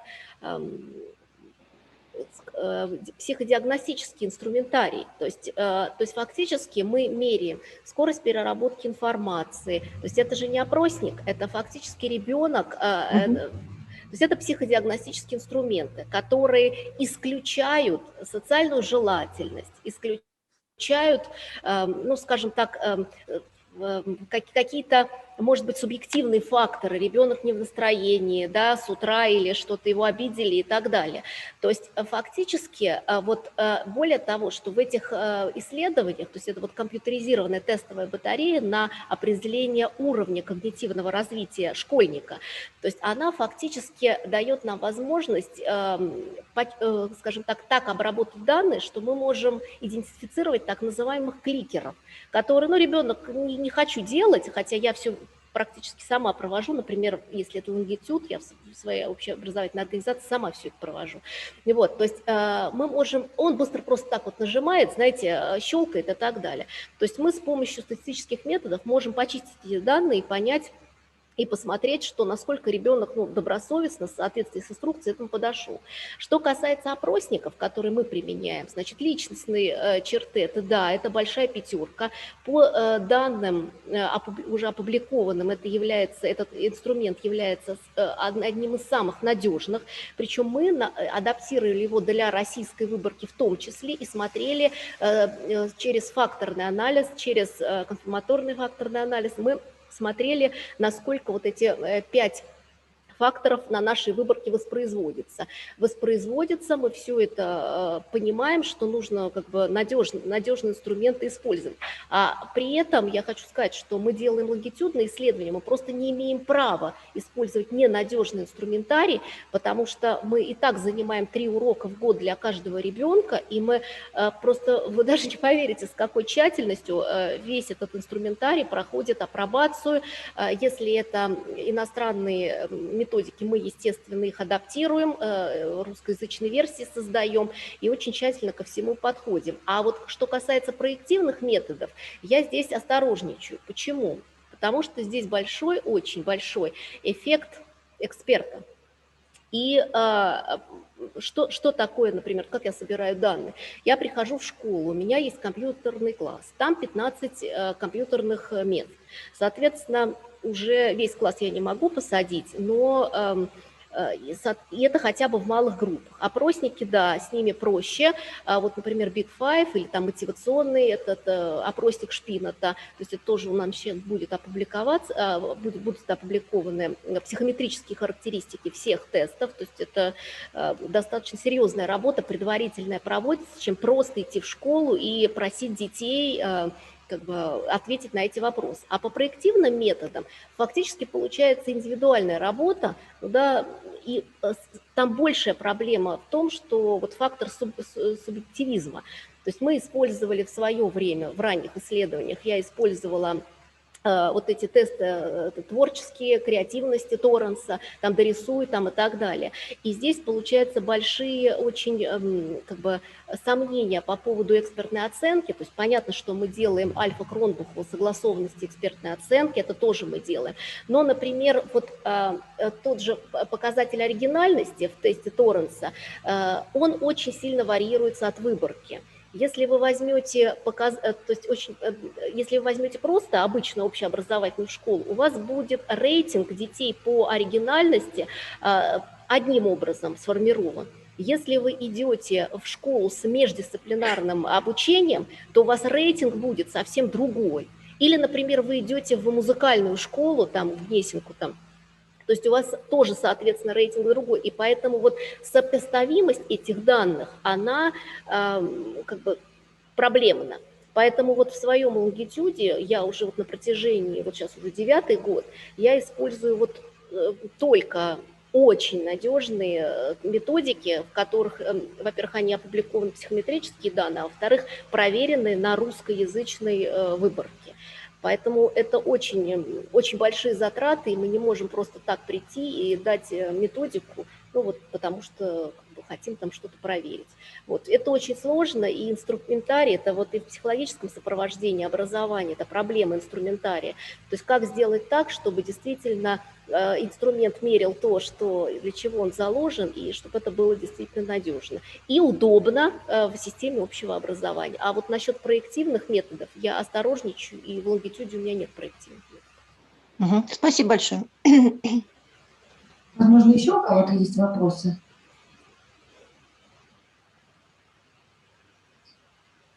Тогда мы благодарим Татьяну Николаевну. Спасибо вам большое за такое плодотворное, такое насыщенное выступление. Хорошего вам дальнейших хороших успехов. И, собственно, мы продолжаем с вами. И спасибо. Спасибо большое. Слово предоставляется Аитову Валерию Факировичу, доктору педагогических наук, профессору, который нам расскажет о специфических методах преподавания иностранных языков. И всех приглашаю на мастер-класс «Реализация аспектов иноязычного образования на основе использования аутентичных языковых материалов». Добрый день. Добрый день. Вы меня слышите? Хорошо Очень слышите? прекрасно. Уважаемые коллеги, уважаемые студенты, уважаемые гости, мне бы хотелось тоже поздравить вас всех с Днем науки. И после такого грандиозного выступления Татьяны Николаевны, где у нас был такой очень весьма большой охват и масштабность, наше выступление будет, наверное, достаточно узко-методическое. Но у нас те же самые цели, что и поставлены Татьяной Николаевной, то есть успешность школьного обучения. Мы стараемся найти пути для повышения вот этой самой успешности. Не только образования, ну, вернее, не просто образование, в частности, мы говорим об иноязычном образовании. Вы, наверное, очень исключительно часто видите, когда многие выпускники наших школ, даже иногда языковых вузов, встречаясь с носителями языка, встречают встречают затруднения с общением, в общении с этими носителями языка. В чем же дело? Может быть, недостаточная сформированность лексических или грамматических навыков, но, скорее всего, нет. Это причину надо искать в отсутствии чувства языка. И мы полностью включаем вот в наш арсенал вот ту цель, которая была поставлена Ефимом Израилевичем Пасовым, который говорил, что главным в иноязычном образовании является формирование человека духовного. Очень часто мы забываем про духовность. И вы, наверное, осмотревшись и на своих детей, на своих сверстников видите, что сейчас преобладает какое-то проамериканское образование. Мы даже в жестах видим там окей, all right, там whoops и так далее. Все это говорит о том, что наша национальная российская культура уходит куда-то благодаря кому или, может быть, вопреки чьим-то усилиям на второй план. И поэтому я полностью согласен с мнением Ефима Израилевича Пасова, что для того, чтобы воспитать человека духовного, необходимо использовать, отойти от привычных правил. То есть мы должны говорить не об обучении иностранному языку, не изучении иностранного языка, мы говорить должны об иноязычном образовании. Если при изучении, при обучении мы говорим о содержании вот этого процесса как навыки, умения, то когда мы говорим о содержании иноязычного образования, здесь у нас всегда должна быть именно культура, иноязычная культура страны. И поэтому поставьте, пожалуйста, 3-й слайд. Что же такое культура? Культура для образователей, для образовательных целей приемлемым было бы понимание культуры как системы духовных ценностей, воплощенных или невоплощенных материально, которые созданы и накоплены народом, обществом во всех сферах бытия, от быта до философии. Другими словами, это все то, что создано человеком, руками человека, его умом. И изучая просто грамматику и накапливая словарный запас, но не изучая именно культуру страны изучаемого языка, здесь вы, наверное, скажете, что я немного себе противоречу. Да, мы должны использовать культуру страны изучаемого языка, но, во-первых, мы должны сформировать сначала и приобщить к родной культуре, а потом уже мы приобщаем к культуре страны изучаемого языка только на занятиях по иноязычному образованию. И тогда будет результат. И тогда мы сможем понять, что... Следующий слайд поставьте пока, пожалуйста. И мы должны понять, что, еще раз, мы должны... Вернитесь. Ага. Мы должны понять, что мы должны изучать культуру через язык и язык через культуру. Язык является одним из необходимых компонентов культуры. И точнее вот эта фраза или вот эта формула будет выглядеть как присвоение факта культуры и в процессе использования языка. То есть при формировании и при развитии видов речевой деятельности как средства общения и владении языком, видами речевой деятельности как средствами общения на основе присвоения факта культуры. При этом мы должны помнить, что культура не является самоцелью. Мы должны использовать все культурные ценности таким образом, чтобы это способствовало формированию и достижению главной цели, то есть человека духовного. Когда речь идет об обучении, мы говорим, что, вернее, когда мы говорим об образовании, существует 4 обязательных аспекта, которые мы иногда упускаем. Это первый аспект. Познавательный аспект, у меня несколько в ином порядке. Познавательный аспект, развивающий аспект, воспитательный аспект и учебный аспект.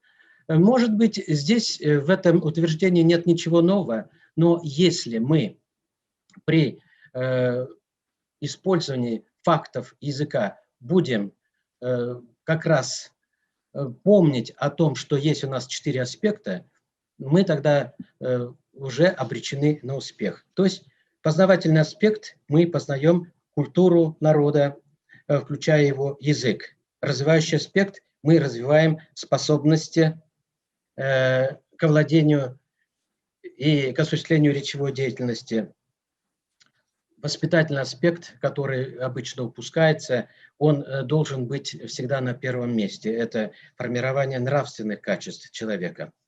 И очень много можно говорить здесь по этому поводу, но единственное, что мне хотелось бы сказать, приближаясь вот к самой главной теме, это мы можем приобщаться к культуре на основе использования аутентичных материалов. Включите, пожалуйста, следующий слайд.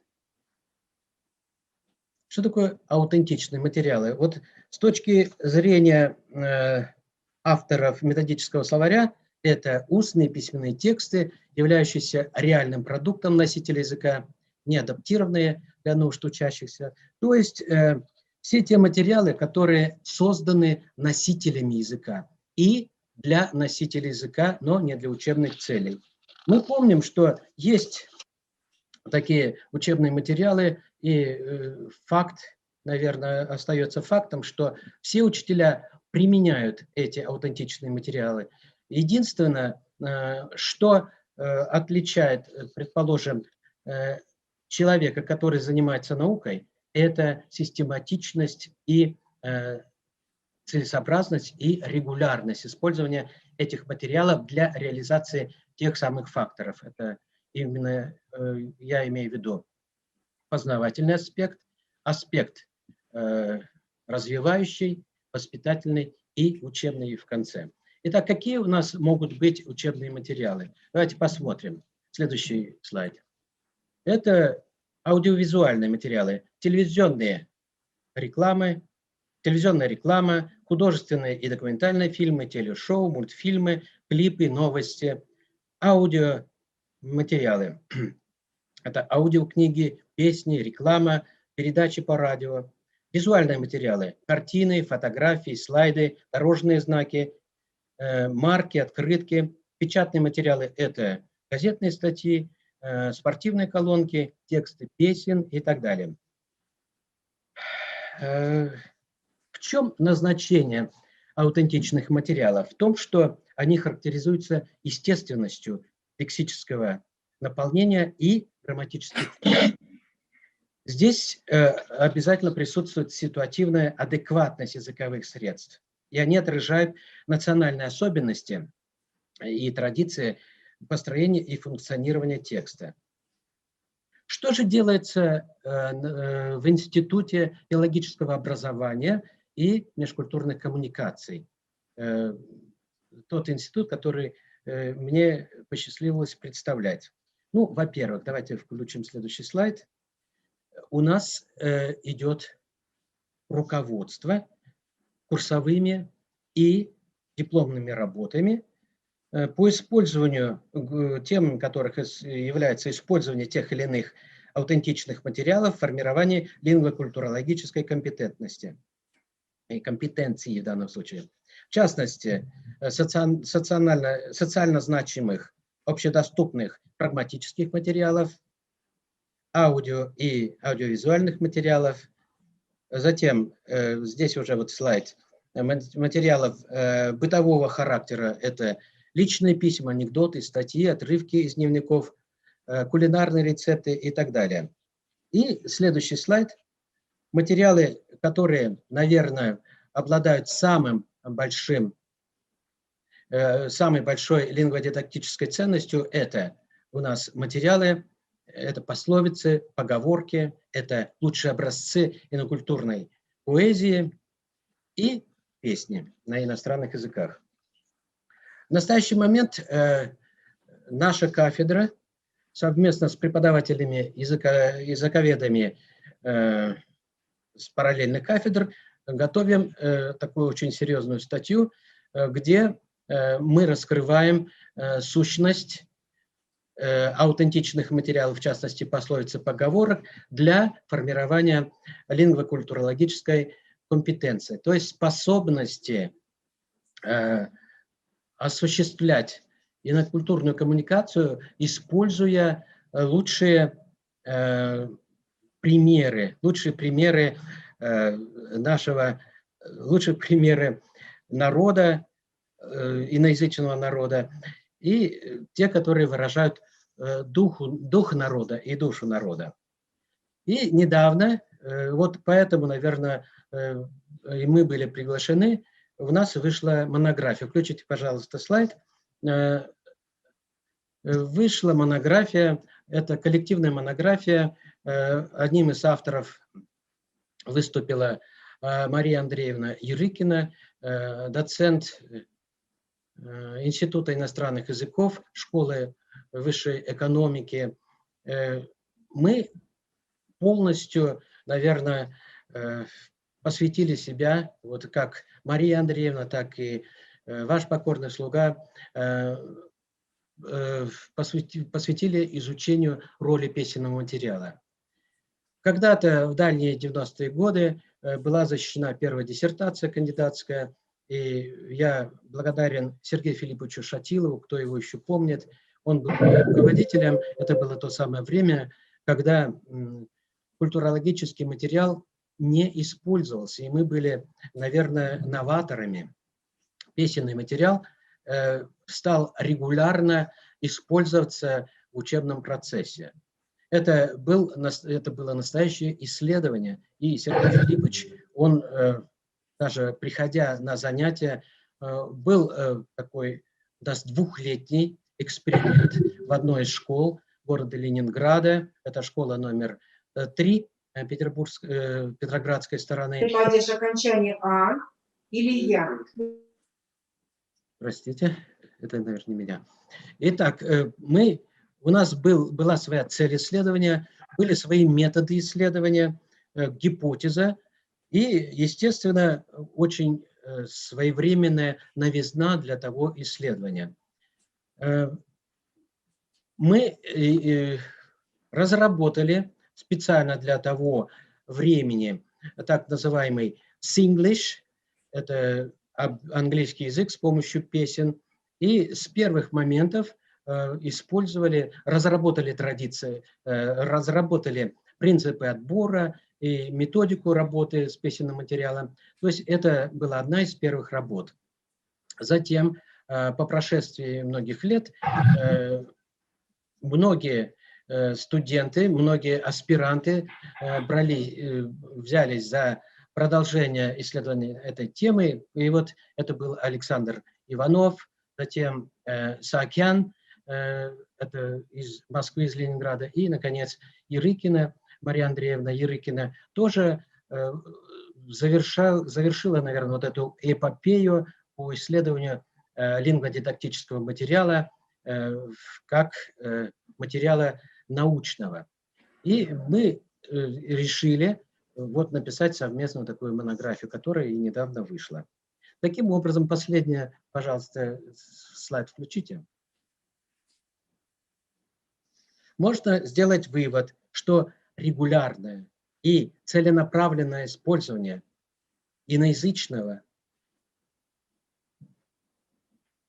аутентичного материала способствует реализации познавательного, развивающего, воспитательного и учебного аспектов иноязычного образования, тем самым развивая эмоциональную сферу личности и создавая базу для формирования чувства языка. Так как это выступление было запланировано как мастер-класс, у нас существует вот такой мастер-класс. Следующий слайд включите, пожалуйста. Мы провели этот мастер-класс, и вы можете посмотреть, используя вот эту ссылку. Спасибо за внимание.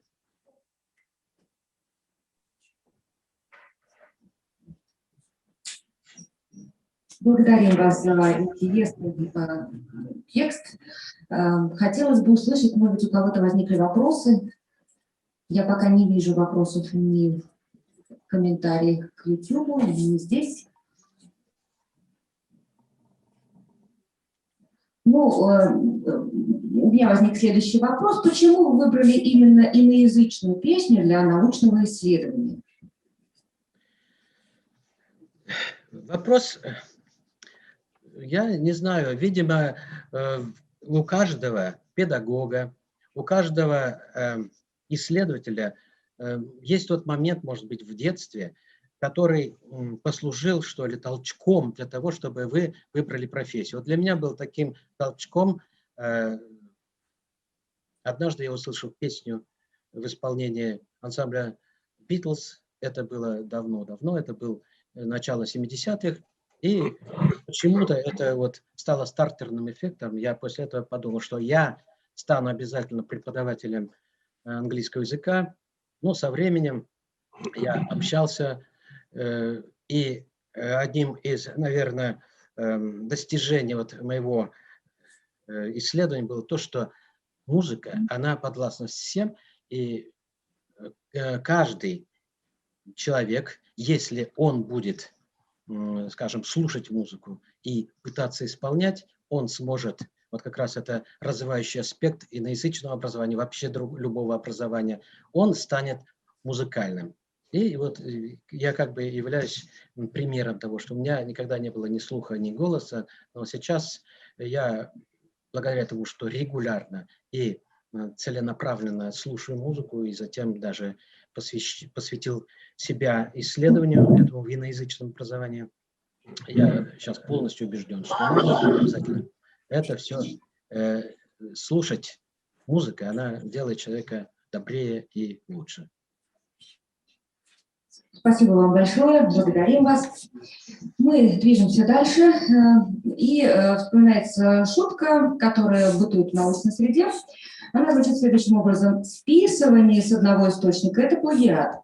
С двух компиляций, а с трех и более – это диссертация. Так ли это? Ответ на эту шутку, я думаю, знает наш третий спикер. Это доктор педагогических наук, профессор, председатель диссертационного совета по педагогическим наукам, заместитель главного редактора педагогического журнала Башкортостана, заведующий кафедрой культурологии и социально-экономических дисциплин нашего вуза. Это Беник Владислав Львович. Добрый день. Добрый день. Ну, прежде всего, я хочу сказать, что к формулировке темы моего выступления я не имею ровным счетом никакого отношения. Потому что если бы у меня спросили, как это выступление надо назвать, я бы сказал все, что угодно, только не это. Данная формулировка – это минимум уровня председателя экспертного совета ВАК, коим я не являюсь. А потому давайте с вами остановимся на двух вещах. Первое. Поскольку по девичьей степени своей я являюсь кандидатом философских наук, я картинки вам показывать не буду. Я буду в основном говорить и рассчитывать на то, что вы меня будете слушать и понимать.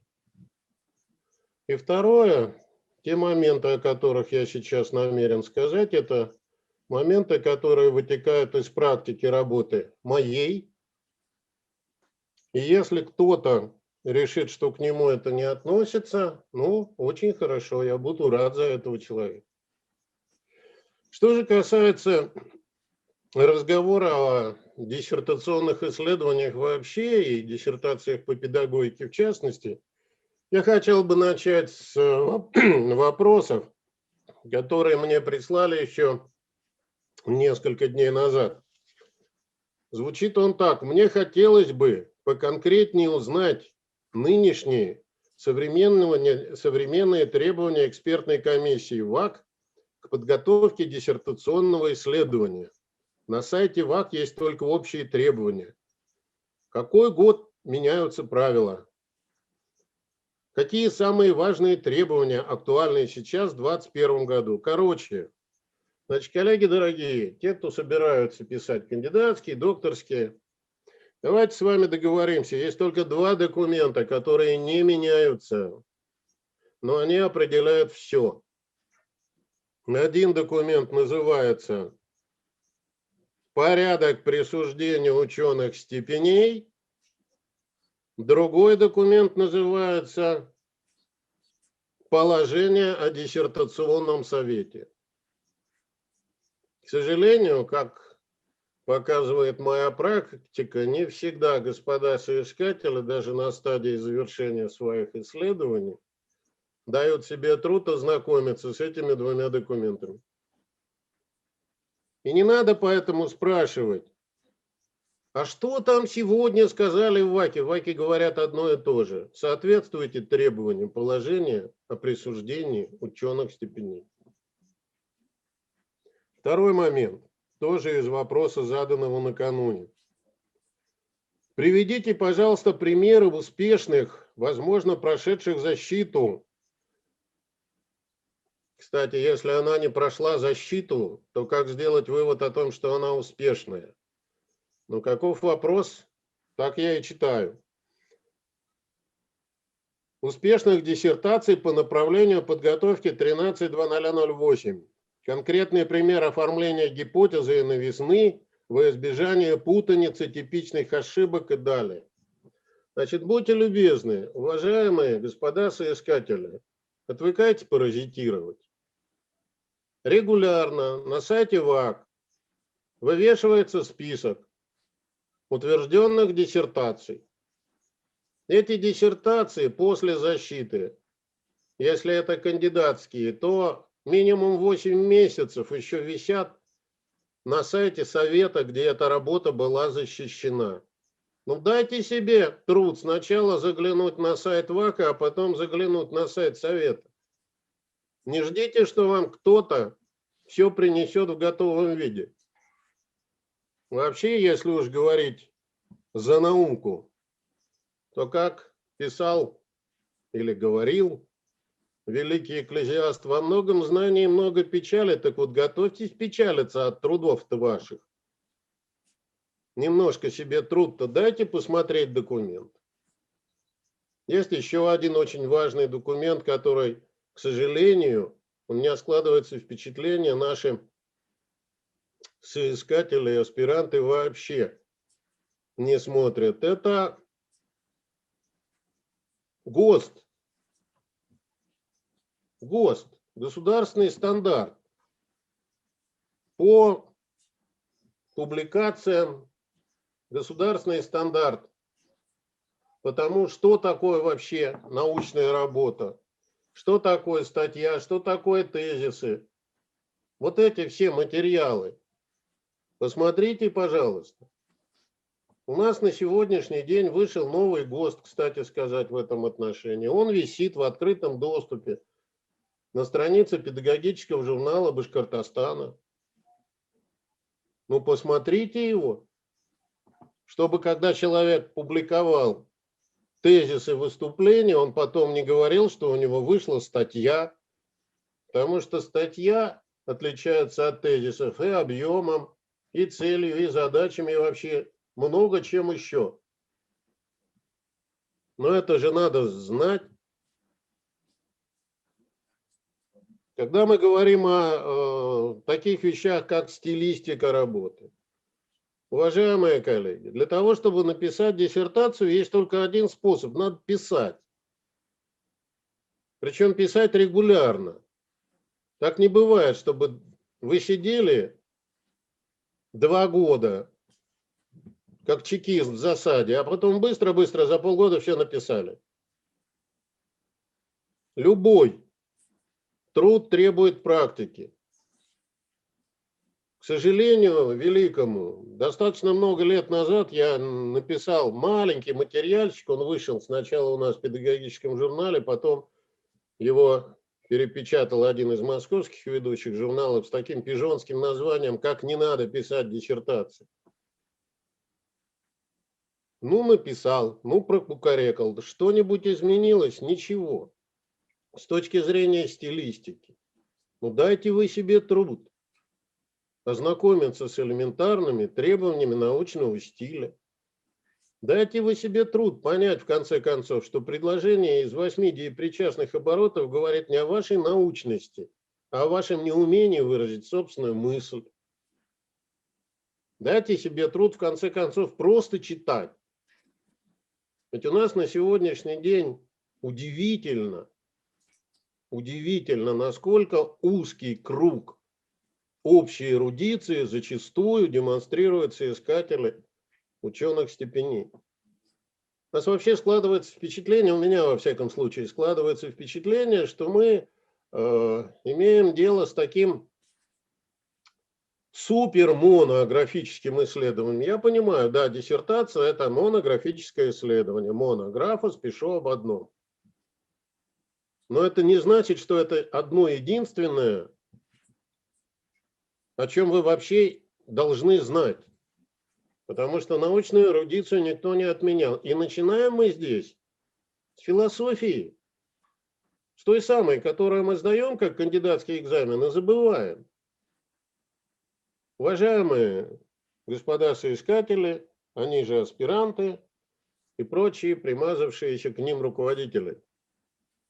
Ну давайте мы вспомним, что понятийный аппарат философии является универсальным методологическим аппаратом.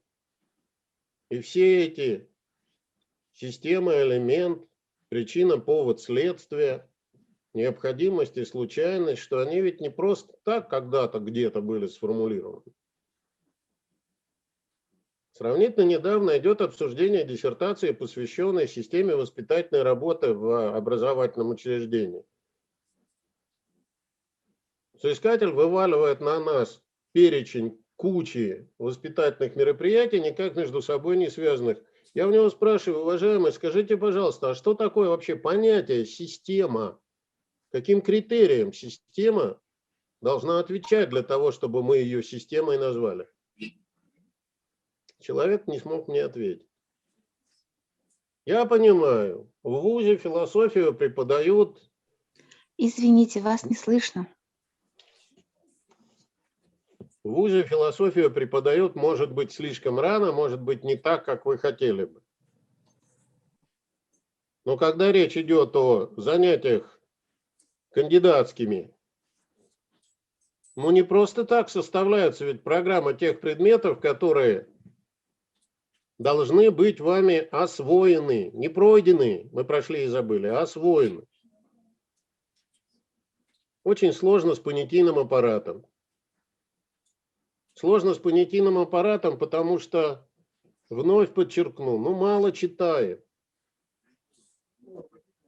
Поэтому, когда речь заходит о методологической части диссертационного исследования, чаще всего получаем просто перечень фамилий. На эту тему писали, и дальше идет 10, 15, 20 фамилий через запятую. А зачем? Ведь сам этот перечень ровным счетом ничего не говорит ни о вашем проникновении в тему, ни об отношении этих авторов к вашей работе, если вы не дадите характеристику. Я в таких случаях всегда привожу один и тот же пример. Я могу написать об Иисусе Христе, писали Матфей и Емельян Ярославский. Да, действительно, это будет правда, писал и один, и другой. Но один является святым евангелистом, и для него земной путь Христа – это совершенно истинно неоспоримое. А другой, Емельян Ярославский, автор книги под названием «Библия для верующих и неверующих», был руководителем атеистического воспитания в Советском Союзе в 30-е годы. Да, о Христе писал и тот, и другой, но писали совершенно разные, совершенно по-разному. Так вот, если мы просто перечисляем имена, делаем такую братскую могилу научной мысли, она ровным счетом никому ничего не дает. Если мы эти работы не прочитали и не переосмыслили, что они дают для моего исследования, зачем я-то это здесь упоминаю? Вообще, когда мы говорим о диссертации, даже докторской, но уж во всяком случае, безусловно, кандидатской, нужно помнить одно, что кандидатская диссертация – это квалификационная работа, так о ней и написано в положении государственных документов. Квалификационная, то есть это работа, в ходе которой вы должны показать свою квалификацию по целому ряду достаточно унылых процедур. Это умение работать с литературой. Это умение вести научную полемику. Это умение правильно оформлять подстрочный аппарат.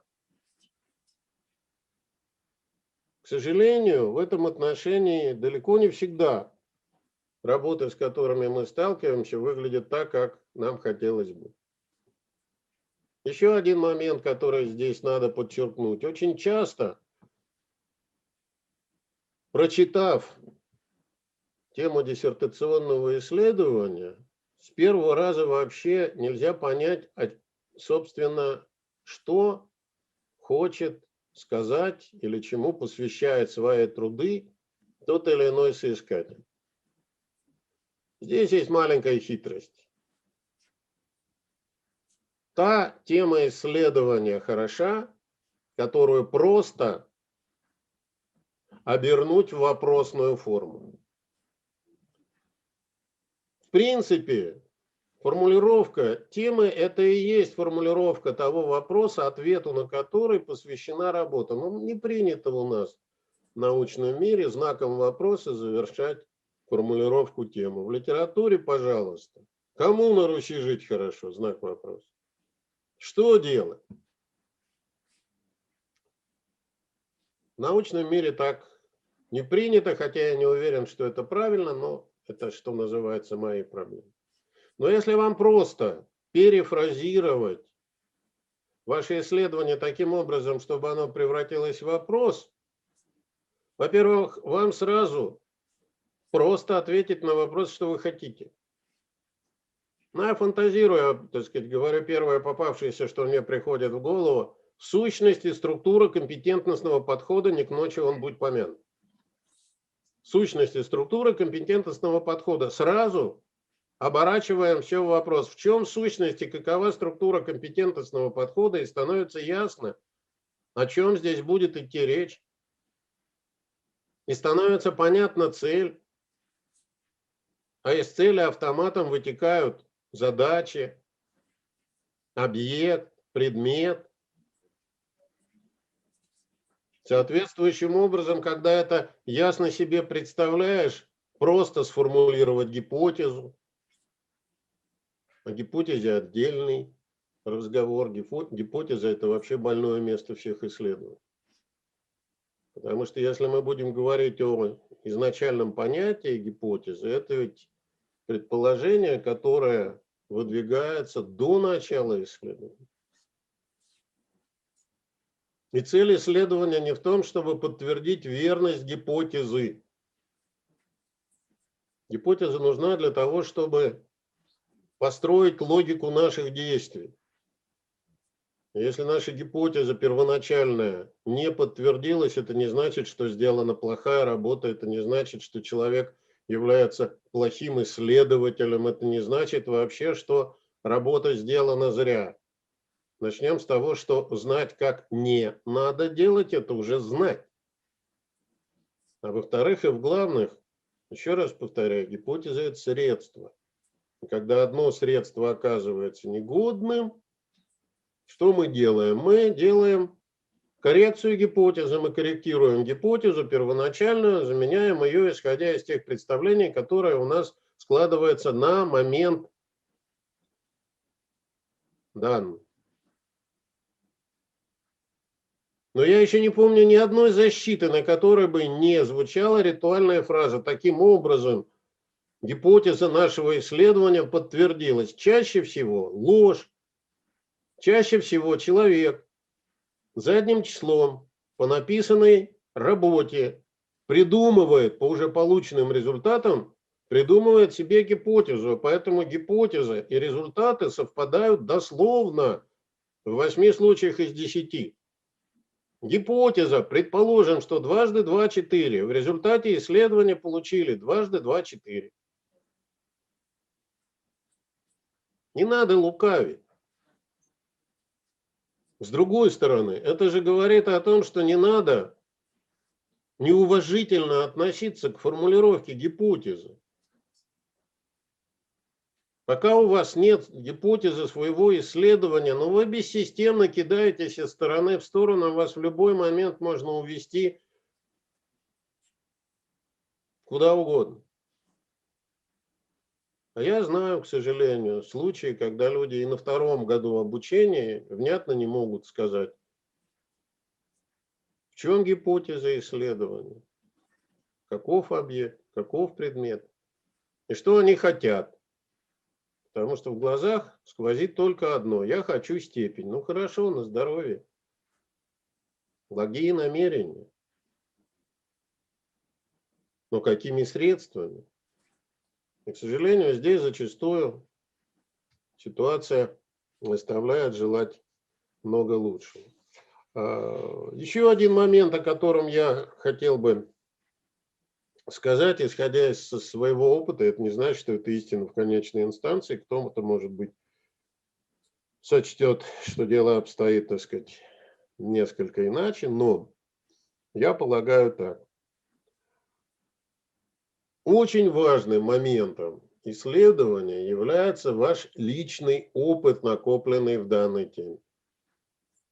То есть взять какую-то проблематику, которой вы никогда раньше не занимались, которой вы никакого отношения не имели, из чистого листа бумаги сделать, наверное, это можно. Наверное, это можно. Но в любом случае это потребует сначала, чтобы вы вошли в суть проблемы, а следовательно, мы вернулись в исходную точку, сформировали свой личный опыт отношения к ней. Потому что не может быть беспристрастной работы абсолютно. Не может быть стерильно чистой по отношению к объекту исследовательский интерес. Вообще, кстати сказать, исследовательский интерес – это главный двигатель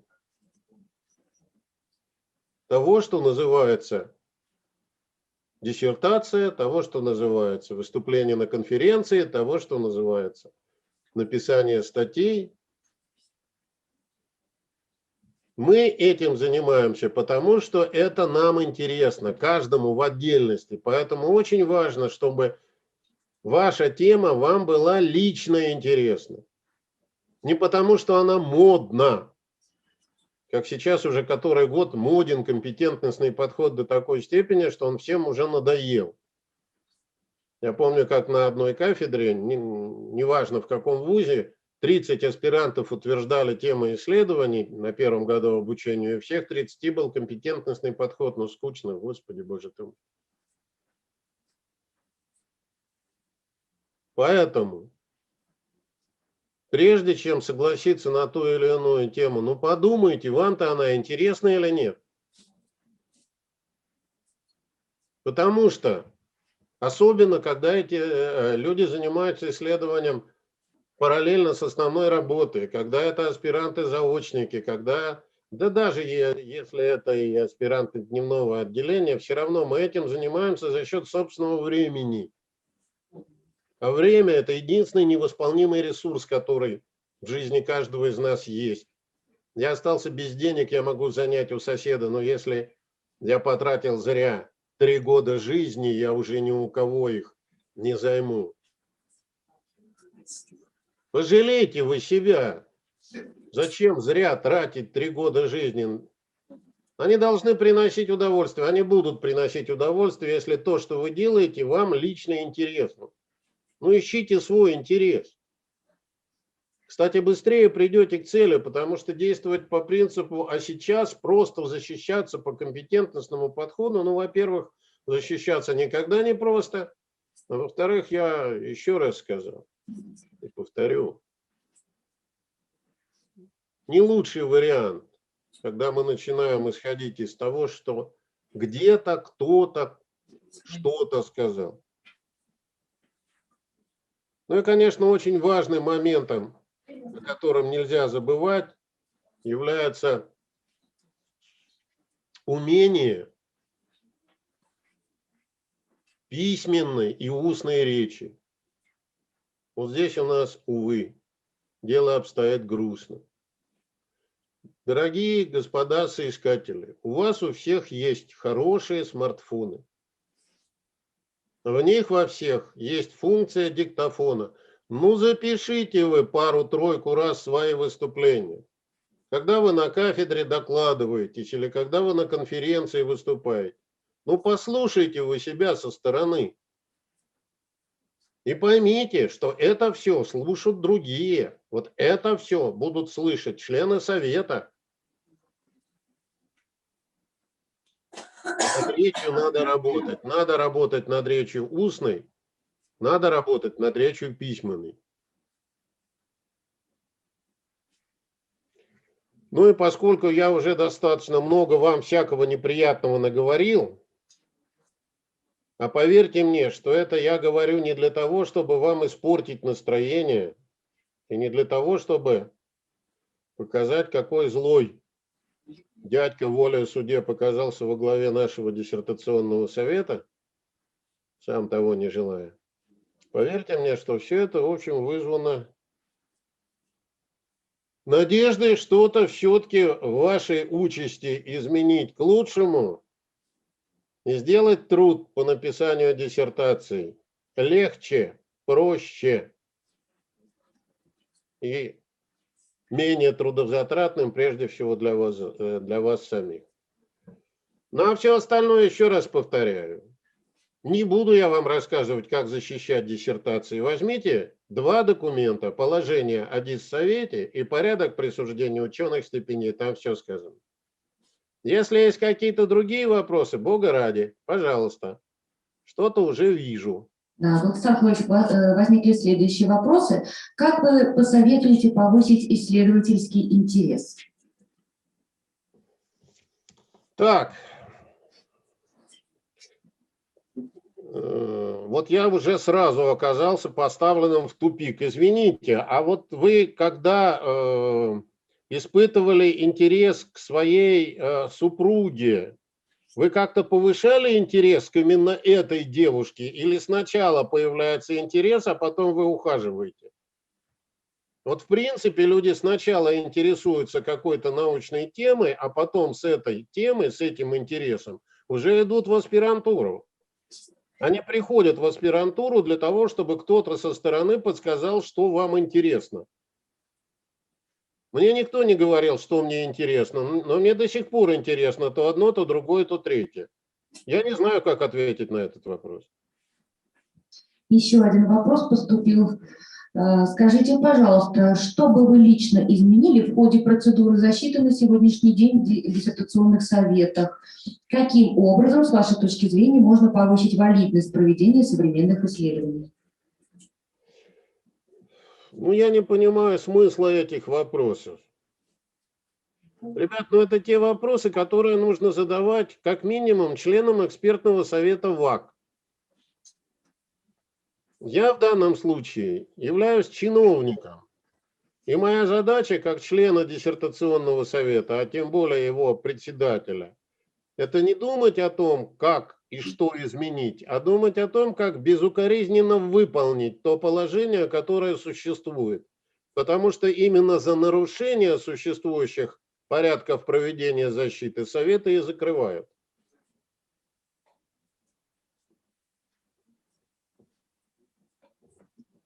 Ну, может быть, еще у кого-то возникли вопросы. Мы работаем в прямом эфире, поэтому вы можете задать вопросы как... Позвольте реплику. Амирова Людмила Александровна. Добрый день. Добрый день. Уважаемые участники семинара, я хочу поблагодарить Владислава Львовича за его выступление. Присоединяюсь к тем мыслям, которые он высказал, но особую благодарность я хочу выразить за ту мысль, которую Владислав Львович выразил по поводу собственного опыта. Вот если человек не работал ни дня в системе общего образования, то он не может родить, в кавычки беру это слово, идею, что исследовать и что с педагогической точки зрения предложить для улучшения какого-либо объекта или предмета. Если он ни дня не работал в системе профессионального образования, у него нет опыта, то он точно так же не может такую идею спродуцировать. Вот, на мой взгляд, вопрос должен был быть задан не что изменить в процедуре защиты, а что-то надо менять в процедуре приема в аспирантуру. Потому что на сегодняшний день мы все понимаем, каким образом идет прием в аспирантуру. И мы, я имею в виду ВУЗ, уж простите, что я говорю мы, но тем не менее ВУЗ сегодня вынужден принимать в аспирантуру всех, кто готов на коммерческой основе там обучаться. И потому все научные руководители, а я представляю вот когорту научных руководителей, конечно, стоят перед очень серьезной проблемой и формулировки интереса, формирования интереса, и формулировки темы, и выработки всего плана проспекта исследований вместе с исследователем. Еще раз хочу поблагодарить Владислава Львовича. Большое спасибо. Спасибо большое. Спасибо вам за добрые слова.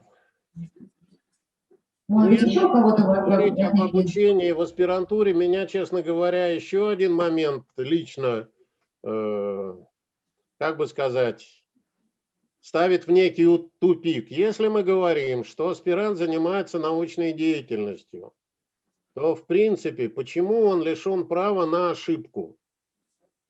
Почему считается, что если человек 3 года пробыл в аспирантуре, он обязательно за год после этого должен защититься? Одно из двух. Или тогда он занимается не наукой, или оставьте ему право на ошибку. Я не хочу снять претензии ко всем тем бездельникам, которые там 3 года проболтались, ничего не делали. Но речь-то не об этом. Я помню, когда я учился в аспирантуре, мы жили вместе с парнем, который обучался в аспирантуре физического факультета. И когда речь заходила о его диссертации, он говорил, ну вот я собрал установку, я провожу эксперимент. Если он завершится успешно, ну будет диссертация, а не завершится успешно, ну значит не будет диссертации. А когда мы говорим о гуманитарных исследованиях, и тем более педагогических, как это так? Он 3 года был в дневной аспирантуре и не написал диссертацию, которую тут же можно защитить. Почему человек не может выдвинуть ошибочную гипотезу?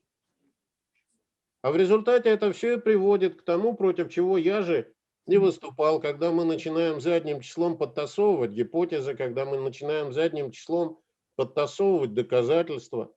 Но это, что называется, мои проблемы. Прошу прощения за чрезмерную эмоциональность.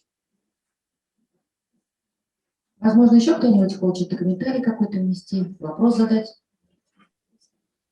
Уважаемый Владислав Львович, спасибо большое, очень своевременно, потому что сейчас начали работать с первым курсом, и как раз вот очень многие вопросы относительно ответственности не только научного руководителя, но и самого аспиранта, чтобы они осознали, что за них никто не пишет, за них никто не делает, и поэтому вот представляли себе весь свой путь к конечному результату. Поэтому здесь очень хорошо представлено и показаны все, так скажем, пути, которые они могут выбрать, и каждый из которых к чему может привести.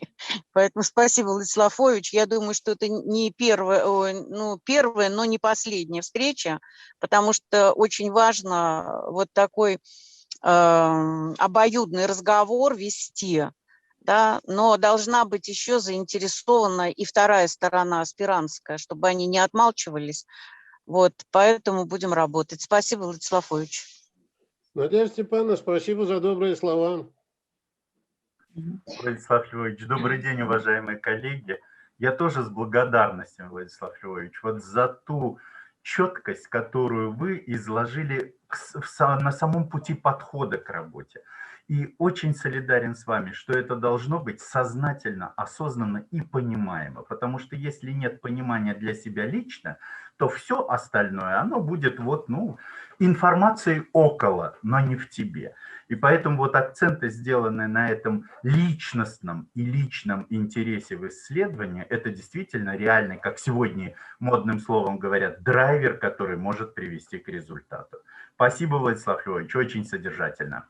Виктор Валерьевич, во времена моей туманной юности, в советские времена, была такая поговорка, что наука – это удовлетворение личного любопытства за государственный счет. Насчет за государственный счет сомневаюсь, но с первой половиной фразы полностью солидарен. Владислав Львович, я бы тоже хотел выразить благодарность очень своевременно.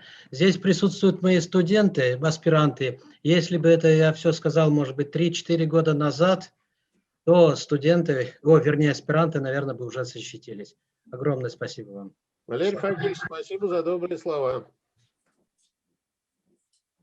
Благодарю Владислава Львовича за содержательное общение. А можно тоже спасибо сказать? Конечно, конечно. Я все думал, как же мне студентов замотивировать?